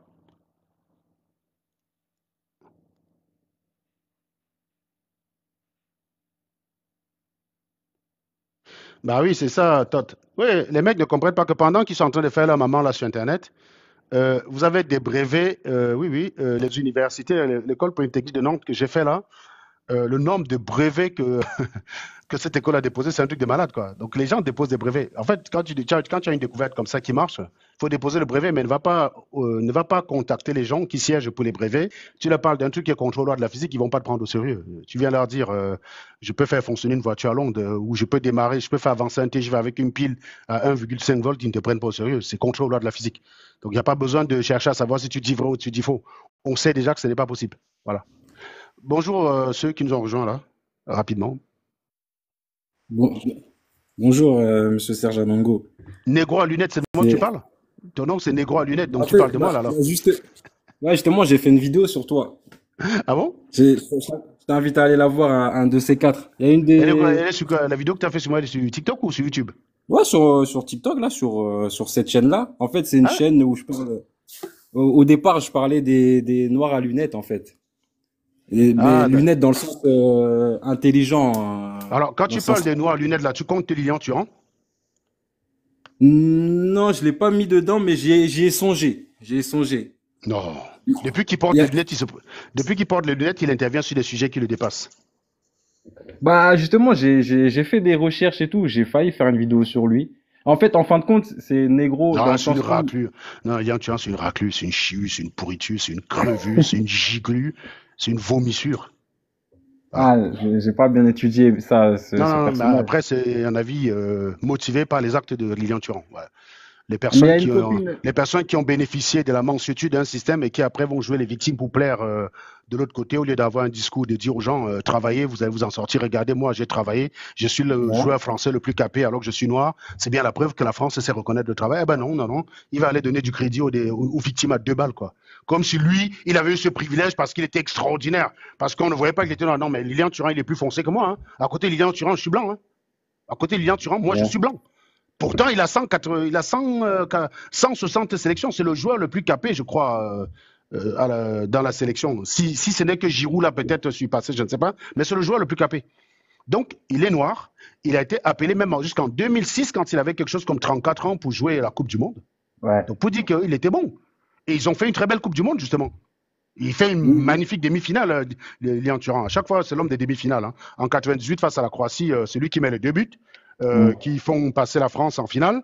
Et en 2006, c'est vraiment lui qui empêche Rostiano Crinaldo de marquer, quoi. Tu vois, donc vraiment, Oui. c'est un bon joueur. Et comme bon joueur, il a été récompensé comme bon joueur. Mais une fois qu'il a fini sa carrière, qu'il met les lunettes, et ouais, écoutez la raclure chialer, quoi. Ah ben oui, c'est vrai, en France, quand on est noir, c'est dangereux. Un jour, j'ai interpellé le taxi, mais moi, quand j'interpelle le taxi, il s'arrête, faut arrêter les conneries. J'ai pas de problème en France. Quand les mecs qui me voient, ils savent que je suis crédible. Je te garantis, moi, pour aller, le jour où je suis allé choper ma voiture qui vaut 60 000 balles là, j'étais en sandales, si je te Oui. montre les chaussures que je porte tout le temps le week-end, si on Ouais. jugeait les gens en faciès, le mec de Renault, il m'aurait pas pris au sérieux. Mais toi, Il t'es m'aurait dit, pas à mais Paris, enfin, toi. maintenant, je suis à Nantes. T'es à Nantes, ouais. Mais en fait, tu vois, mais il y a une certaine démagogie parce que moi, je Bien sûr dirais qu'il a que démagogié. qui dit politique dit un peu de démagogie, en fait. Oui, mais C'est ça c'est m'énerve. Ben vraiment- justement, le problème, c'est que c'est eux qui embrasent la France à chaque fois. Regarde là, sur le petit Naël, l'enquête est sortie. L'enquête a démontré clairement que le Mhm. policier n'a jamais voulu buter le gars. C'est le type, c'est Naël qui a démarré la voiture. Et la voiture n'a pas Ouais. démarré de façon inopinée comme on a voulu faire croire. Tu vois ce que je En veux dire? plus, Pour c'est à démarrer une côté de chez moi, voiture qui est à ça. l'arrêt en top star, il faut, il faut autoriser, hein, il faut appuyer sur on, et ensuite Ouais. tu enclenches la vitesse et tu appuies sur l'accélérateur. Donc il y a trois étapes à franchir avant que la voiture n'avance. Mhm. Et donc, C'est passé à côté de chez moi, en plus, à Nanterre, bah cette voilà, histoire-là de Noël. tu vois. Et On a tout dit sur le policier. Et au final, l'enquête le disculpe, comme à chaque fois. Et la semaine prochaine, quand il y aura un autre voyou qui va se faire liquéfier, on aura encore les mêmes réactions à chaque fois des gens qui vont venir faire passer le voyou pour un enfant de cœur. Parce que quand tu as 14 ans, tu as un petit ange. Ce midi, je regardais sur le journal, un petit mhm. gars de 14 ans qui a été payé, commandité pour aller buter un type, et il a tué un chauffeur Uber. VTC. Entre eux, en Ouais. plus. Hein. Ça, donc, c'est Ouais. forcément un bokmoul. Hein, c'est forcément un bokmoul qui a dessoudé un autre bokmoul, quoi. Mais après, non, non, non, ils sont en France en danger grâce aux Blancs. Hein. Bah non, le Blanc, il nous déteste, tu sais, on est frères musulmans. Mais non, c'était entre eux, Bokmoul, le mec était musulman, tu étais musulman, t'as quand même sorti ta Kalachnikov, tu l'as buté derrière. Enfin, ton Magnum, hein, Ouais. c'est un Magnum qu'il Mhm. avait, et tu l'as Mhm. dessoudé, quoi. T'as dessoudé le gars, alors que vous avez la même religion, quoi. Donc, il n'y a pas de Ouais. après, ils sont les premiers à venir dire bah, les Français, bah, je sais pas, je cherche le dernier arabe en France qui a été Mhm. zigouillé par un Français. Par contre, des Français qui ont été zigouillés par les Arabes récemment, j'en connais quelques-uns. Hein. Philippines peut-être, quoi, tu vois. Ouais, je Voilà. comprends. Mais en Voilà. fait, je pense que c'est des postures. C'est des postures qu'ils empruntent. Et t'es un peu obligé, en fait. Comme là, tu me parles de Non, tu n'es pas l'histoire. obligé. Je suis désolé. Moi, je gagne bien ma vie. J'ai pas besoin des médias. J'ai besoin de personne. Lilian Thuram gagne bien sa vie. Il n'a pas besoin de plaire aux Noirs. Si pour plaire aux Noirs, il faut leur mentir, c'est un prix que je ne vais jamais, c'est une Oui, condition que je ne vais jamais accepter. Je préfère être détesté par toute la noirie parce que je leur dis la vérité que être adulé par eux parce que je leur dis ce qu'ils ont envie d'entendre. non, mais parfois, Lui, il a les par exemple, toi, moyens. t'es Camerounais. Alors, pardon? T'es Camerounais. Parfois, par rapport à Paul Biya, tu Ouais, prends une yeah. certaine posture pour Bah, pas du en gros, tout. pour pas avoir de problème. Pas du tout. Pas du tout. Pas du tout. Ah Pas bon? du tout. Pas du tout. Moi, franchement, si Paul Biya était, par exemple, en France, je pense que tu aurais été plus virulent, en fait, envers lui. Mais, mais mon cher ami, tu me connais depuis quand? Je vais te poser, tu me connais depuis quand en fait? Je pense, trois ans. Très bien. J'ai été virulent contre Paul Biya de 2014-2013 quand j'ai commencé vraiment l'activisme sur les réseaux Ah sociaux oui, t'as fait des jusqu'en manifestations. 2020. Tu sais pourquoi j'ai arrêté? Pourquoi? La J'ai compris que manif, c'est pas. là? Je viens de te montrer là que c'est pas lui le problème. On vient de lire les commentaires ensemble, non? Oui, oui, Le commentaire qu'on a lu là. oui. Attends, tiens. Paul Biya, sa responsabilité en termes d'éducation, c'est quoi? C'est de permettre que les gens apprennent à l'école, oui ou non? Ouais. Moi, j'ai été dans l'école de Paul Biya. Je te garantis que même si les enseignants n'ont pas forcément les moyens qu'il faut, on te donne les bases suffisantes pour ne pas tomber dans ce genre de récit à deux balles. Tu comprends ça ou pas? Oui, Donc, je comprends. clairement, quand tu as des gens qui donnent du crédit à ce genre de conneries, à un mec qui dort et qui dit Dieu m'a parlé et j'ai appliqué une solution technique, ça marche, je suis désolé, je ne connais pas beaucoup de scientifiques. On n'a jamais, dans l'histoire, dans l'éducation qu'on a au Cameroun, on ne nous a jamais dit qu'il y a un scientifique qui n'a rien appris à l'école, qui a dormi et qui a eu les connaissances. Par rêve, en songe. Jamais. Donc, l'éducation qu'on a chez nous nous permet justement de challenger ce genre de choses. Mais pourquoi c'est aussi fort? On n'apprend pas à l'Africain à l'école de croire à la sorcellerie. Il n'y a aucune école en Afrique où on t'explique que la sorcellerie existe. Aucune. Il n'y a aucune école où on t'explique qu'il faut prier quand tu es malade parce que la prière guérit la maladie. Il n'y a aucune école. Pourtant, les Africains sont coutumiers des faits. Ce n'est pas la responsabilité de Paul Biya, je suis désolé. C'est-à-dire qu'on est plus Comment dire, nos origines ont plus d'impact sur nous que Paul Biya. Toutes les rumeurs là, anti-France. Tu crois que c'est Paul Biya qui les dit? Paul Biya n'a jamais fait un discours pour dire je n'ai pas atteint mes objectifs à cause de la France. Pourquoi les gens lui servent ce genre d'excuses débiles?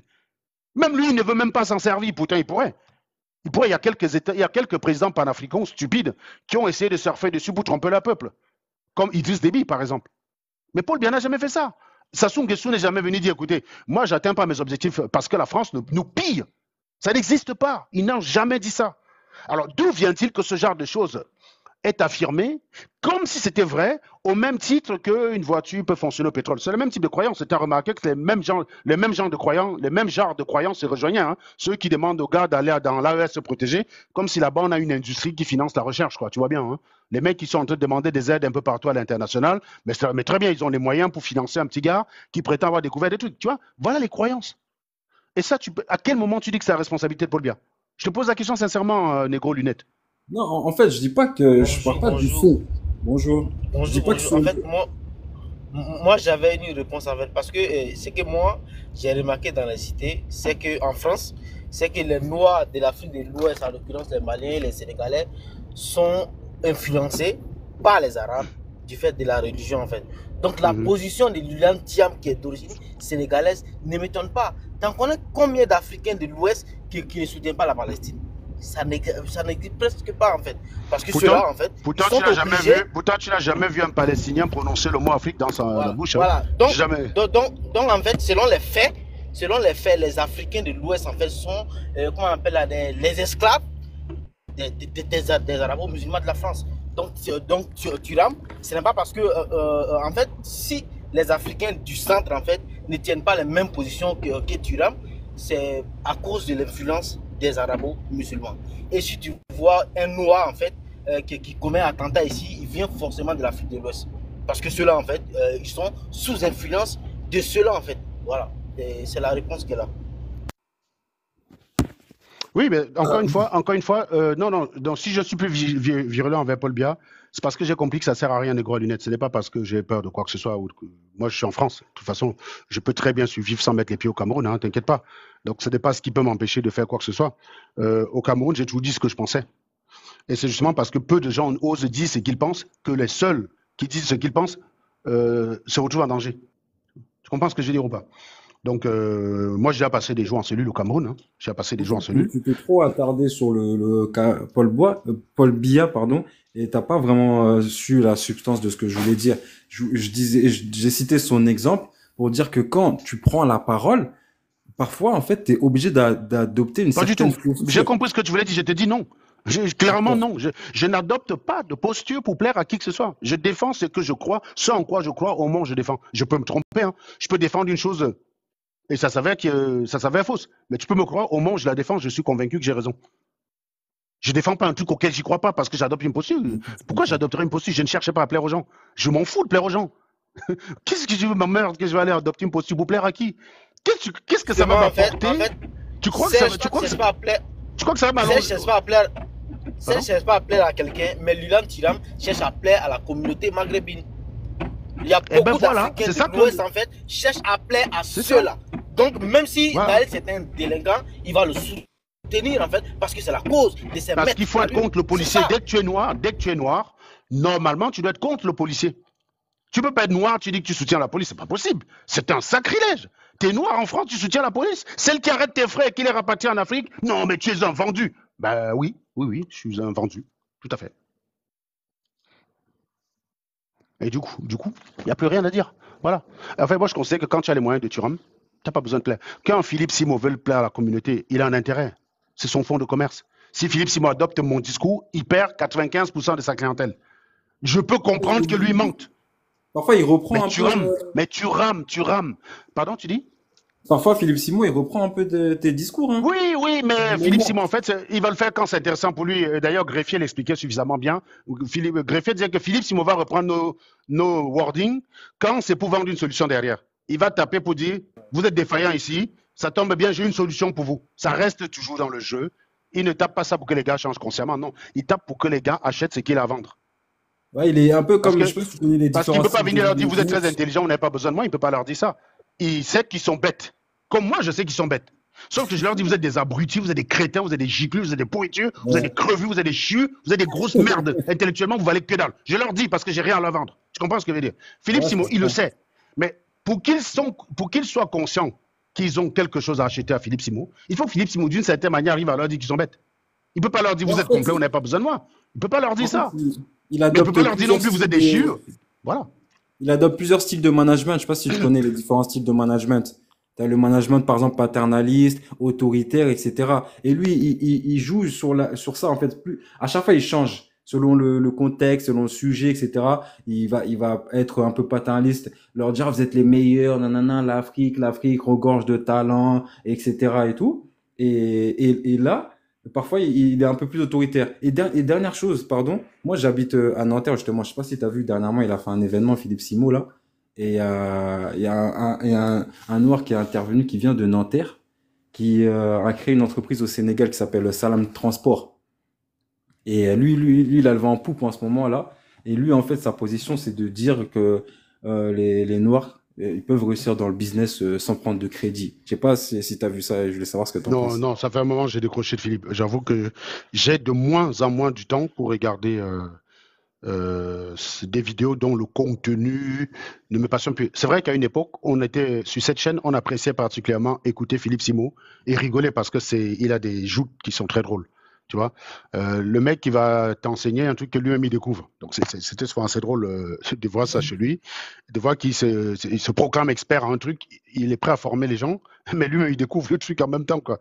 Donc on aimait bien souvent prendre ses propos, décrypter juste pour se foutre de sa gueule, voir comment il décourageait les gens. Quand il montre un entrepôt qu'il a construit au Cameroun, un entrepôt qui est estimé à 4000, il montre 2 appareils à l'intérieur et lui il te présente ça comme une chaîne industrielle qu'il a conçue.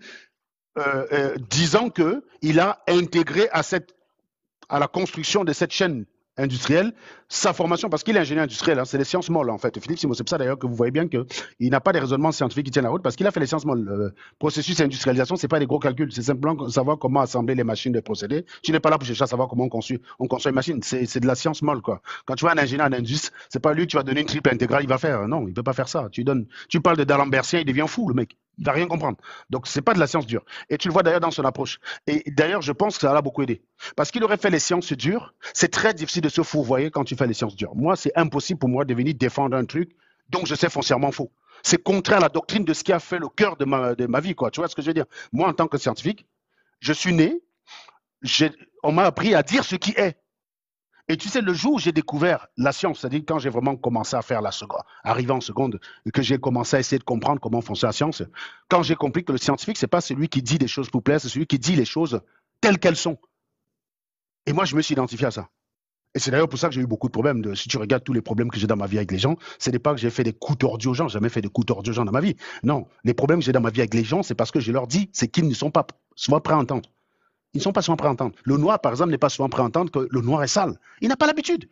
Il n'a pas l'habitude de voir un mec lui dire que le noir est sale. Il a l'habitude de voir des mecs qui excusent le noir, qui disent non, il faut comprendre le noir aussi, sa vie, tu comprends. En fait, on édulcore à chaque fois pour dissoudre sa responsabilité. Il n'a pas l'habitude de voir un mec qui vient cash, lui dit non, t'es une grosse merde. Ils n'ont pas l'habitude de ça. Parce qu'on a passé le temps à les caresser. Mais moi, je dis ce qui est. Je ne suis pas en train d'exagérer, je ne suis pas en train de baisser ou quoi. Je leur dis ce qui est. Le jour où la situation va changer, j'en prendrai acte. Mais encore une fois, et donc c'est très compliqué. C'est pour ça d'ailleurs que des mecs comme moi ne peuvent pas faire la politique. Tu vois rarement des matheux purs faire la politique.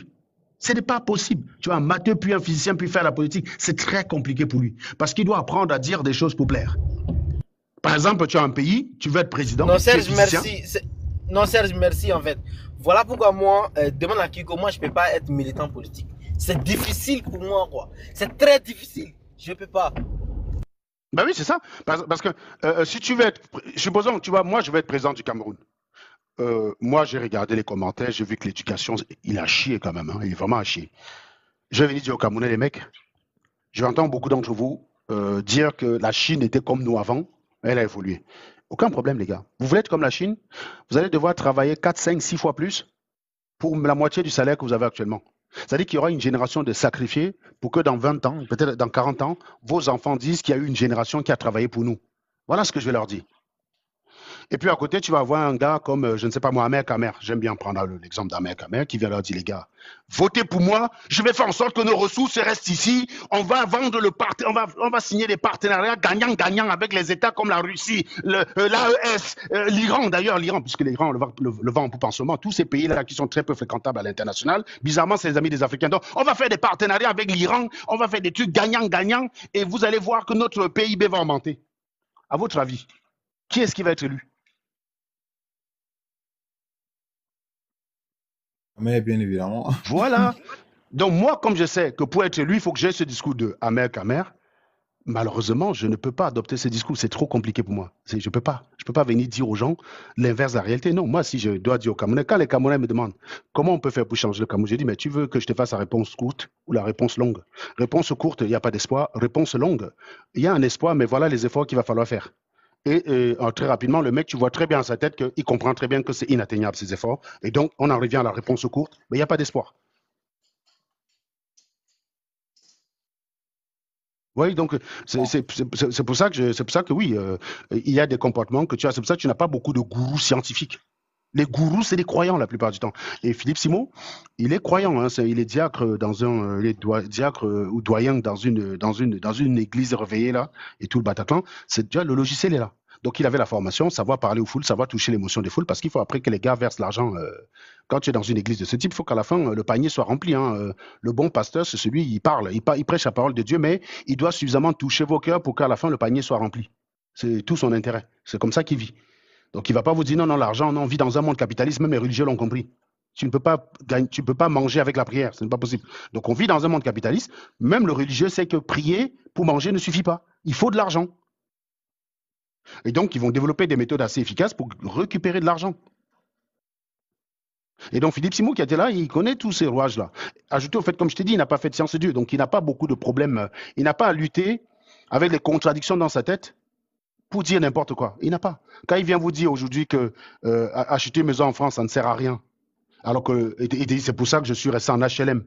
C'est des trucs qui ont un sens pour lui. À aucun moment, il n'y a pas une lampe dans sa tête qui dit, mais mec, c'est pas quelqu'un qui a fait des démonstrations mathématiques avec la rigueur qui s'impose. Tu comprends ce que je veux dire? Quand tu as passé ta vie à ne faire que ça, des démonstrations mathématiques, en essayant d'être rigoureux, où chaque ligne doit être cohérente avec la ligne précédente, mec, il y a des raisonnements, tu ne peux pas tenir. C'est pas possible. Tu ne peux pas. Il y a des raisonnements que ton corps refuse de tenir. Je sais pas, moi, j'aime bien mon vieux cahier, là. Qui a pris mon sac, là? Attendez. En fait, comment on appelle? Ce que les gens oublient, c'est que Oui, je sais.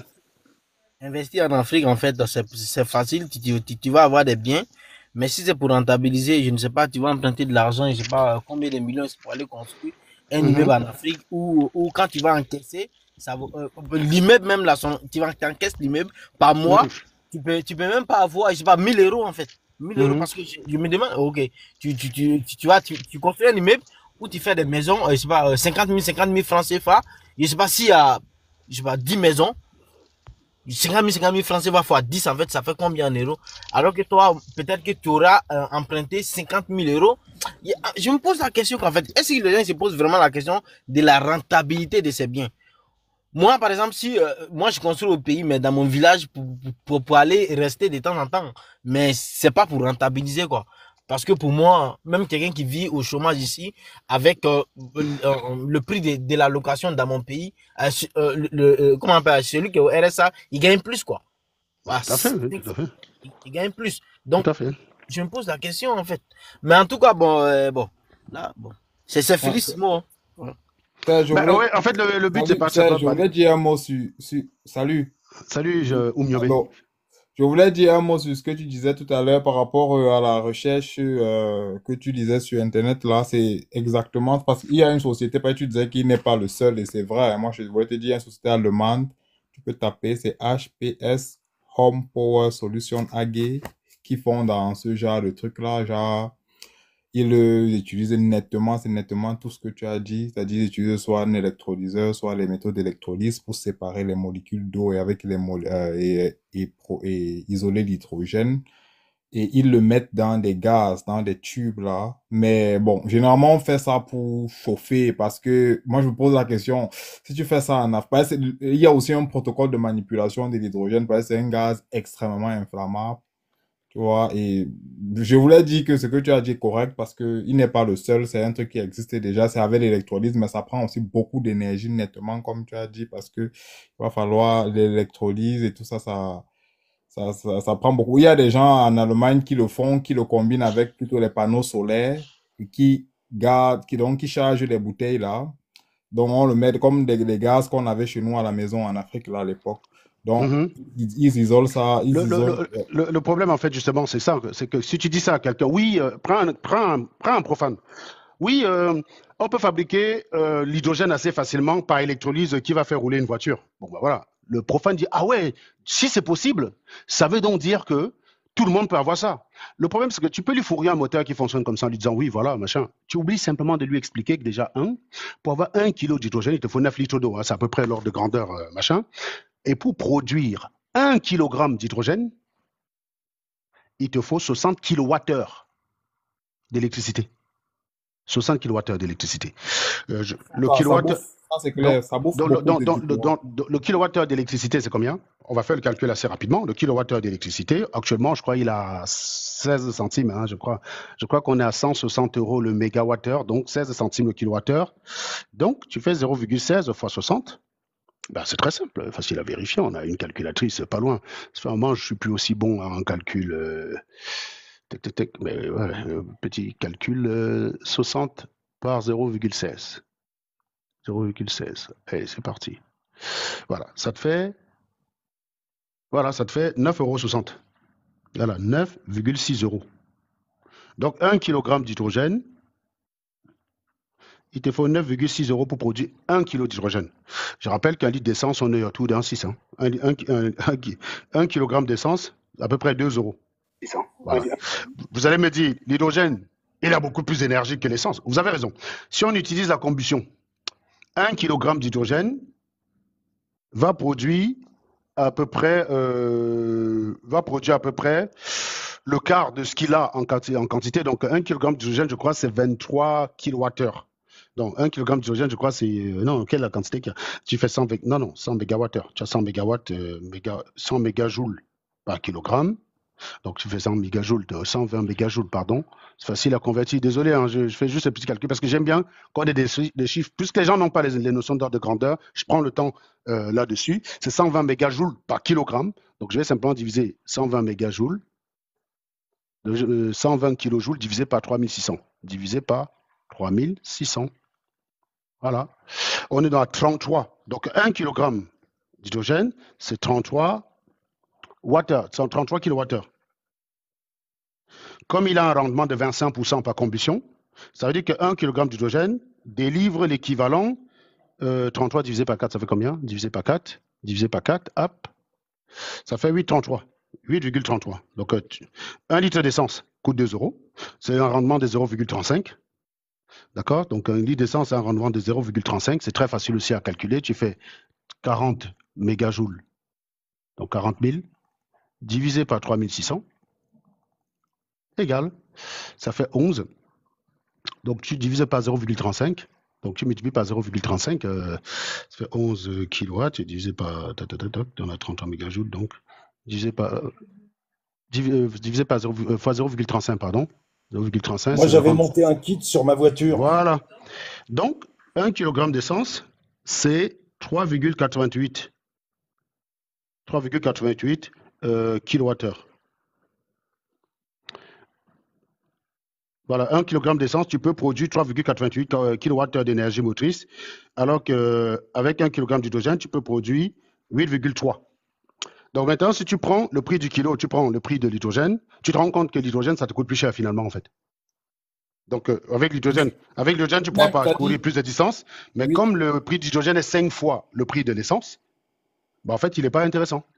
Non, du tout. En fait, Voilà. même les personnes qui sont chargées souvent de monter ce système-là recommandent le solaire parce qu'ils déconseillent aux gens de prendre Mais l'électricité. déjà l'hydrogène est produit en grande quantité par pour reformage du méthane. C'est le seul moyen de produire l'hydrogène moins cher. Tu ne vas pas produire l'hydrogène Tu vas pas produire l'hydrogène avec de l'eau, ça coûte très cher. Donc c'est pour ça que je disais que celui qui n'a pas une question d'ordre de grandeur, tu peux l'enfumer, tu lui fais des vis cachées, tu lui expliques pas que ça va lui coûter 3 fois plus cher. Tu vois ce que je veux dire? Tu lui expliques pas ça. Tu dis, eh, oui, oui, tu vas fonctionner de l'eau. Et tu lui caches ce genre d'informations. Bah, c'est un peu ce que font les gens comme les Philippe Simon. C'est un peu comme si tu vendu une voiture à l'eau avec un système à électrolyse.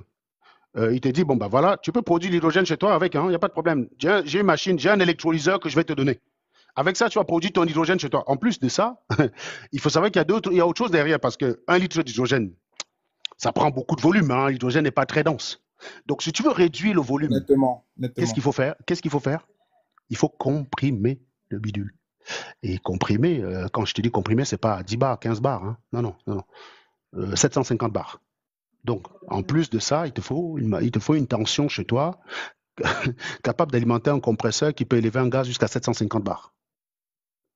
Donc, tu vois, ça, c'est un truc. C'est-à-dire les protocoles de manipulation de ce gaz-là, tu vas mourir. Hein, tu vas pas Maintenant, le arriver. problème avec l'hydrogène, c'est que il est très dangereux. Donc, dans ta voiture, tu la mets dans ton Comment garage. inflammable? Tu dois Hautement. mettre en place un système de ventilation pour que, puisque même la bouteille d'hydrogène, là, même quand elle est super étanche, si tu laisses dans ton garage, elle va se vider. Hein, même avec toute l'étanchéité que tu veux bien, l'hydrogène est un gaz tellement petit qu'il peut sortir partout.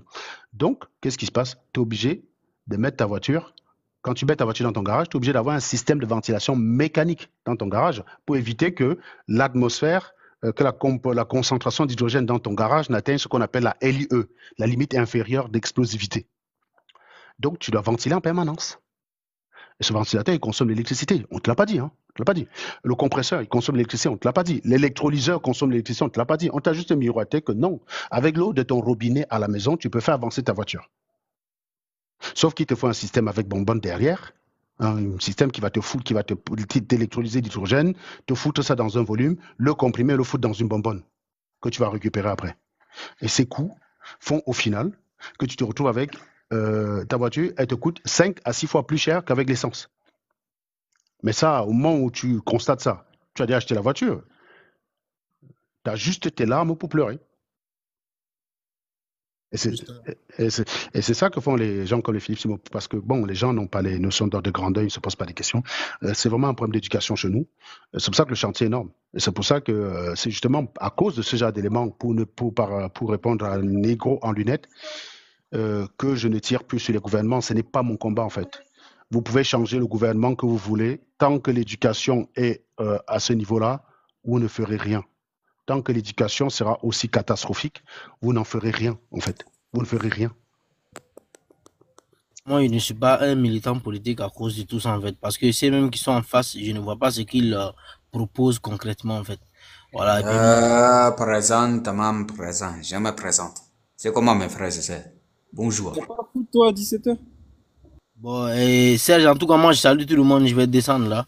Voilà. Et Moi, je dois partir dans quelques minutes. Il y a peut-être des gens qui sont montés qui n'ont pas parlé. Je leur donne chacun 1 minute.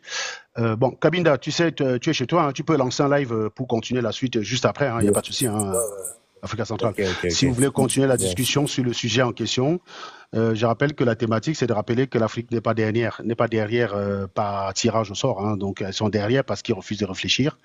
Et donc, voilà. Tu as raison, mon frère, tu as raison. Je suis d'accord avec toi, non? Ouais, tu te... Bonne soirée, bonne continuité. Moi aussi, descend. Je voulais juste partager Ouais, sur l'histoire de la- l'électrolyse. Justement. Ouais. Justement. Mais moi, Ok, je très suis bien. content. Je suis Bonne content. soirée Au à moins, toi. il y a les panels là. Mhm. Il dit la vérité. Au Tu as moins, quelque chose il à... fait le bon constat. Ouais, Il y a d'accord. beaucoup de panels, ils ne font même pas le bon constat, mon frère. C'est déjà pas mal. Ouais. Tu peux revenir tout à l'heure. Africa Central va lancer un live. Il va s'occuper. Ça D'accord, va. d'accord. Ça va. À plus tard, les Sur la frères. même chaîne. Donc ceux qui sont là, ne bougez pas. Ok. Africa Central lance un live juste après. Negro Lunette, tu voulais peut-être me dire autre chose avant que je parte. Au moins, je peux te répondre avant de partir au foot. Non, juste, il y a une copine de ta fille qui avait vu la vidéo que j'avais faite. Et elle a dit, Ouais. ouais, tout ce que j'ai dit dedans, c'est vrai. Donc, n'hésite pas à aller la voir quand tu auras le temps. Ah oui, donc j'ai vu là qu'il y a une copine à ma fille, Alison. Je sais pas comment elles font pour me suivre. Elle a demandé de saluer elle. D'accord, très bien. Ok. Bah, bon foot, bon match. Comme quoi, je peux pas dire plein de conneries sur Internet parce que il y a les copines de mes enfants qui me surveillent. Bref. Bon, bah, Africa Central, je te rends l'antenne et à très Ok. bientôt. Ciao. Ça va, merci. Ciao.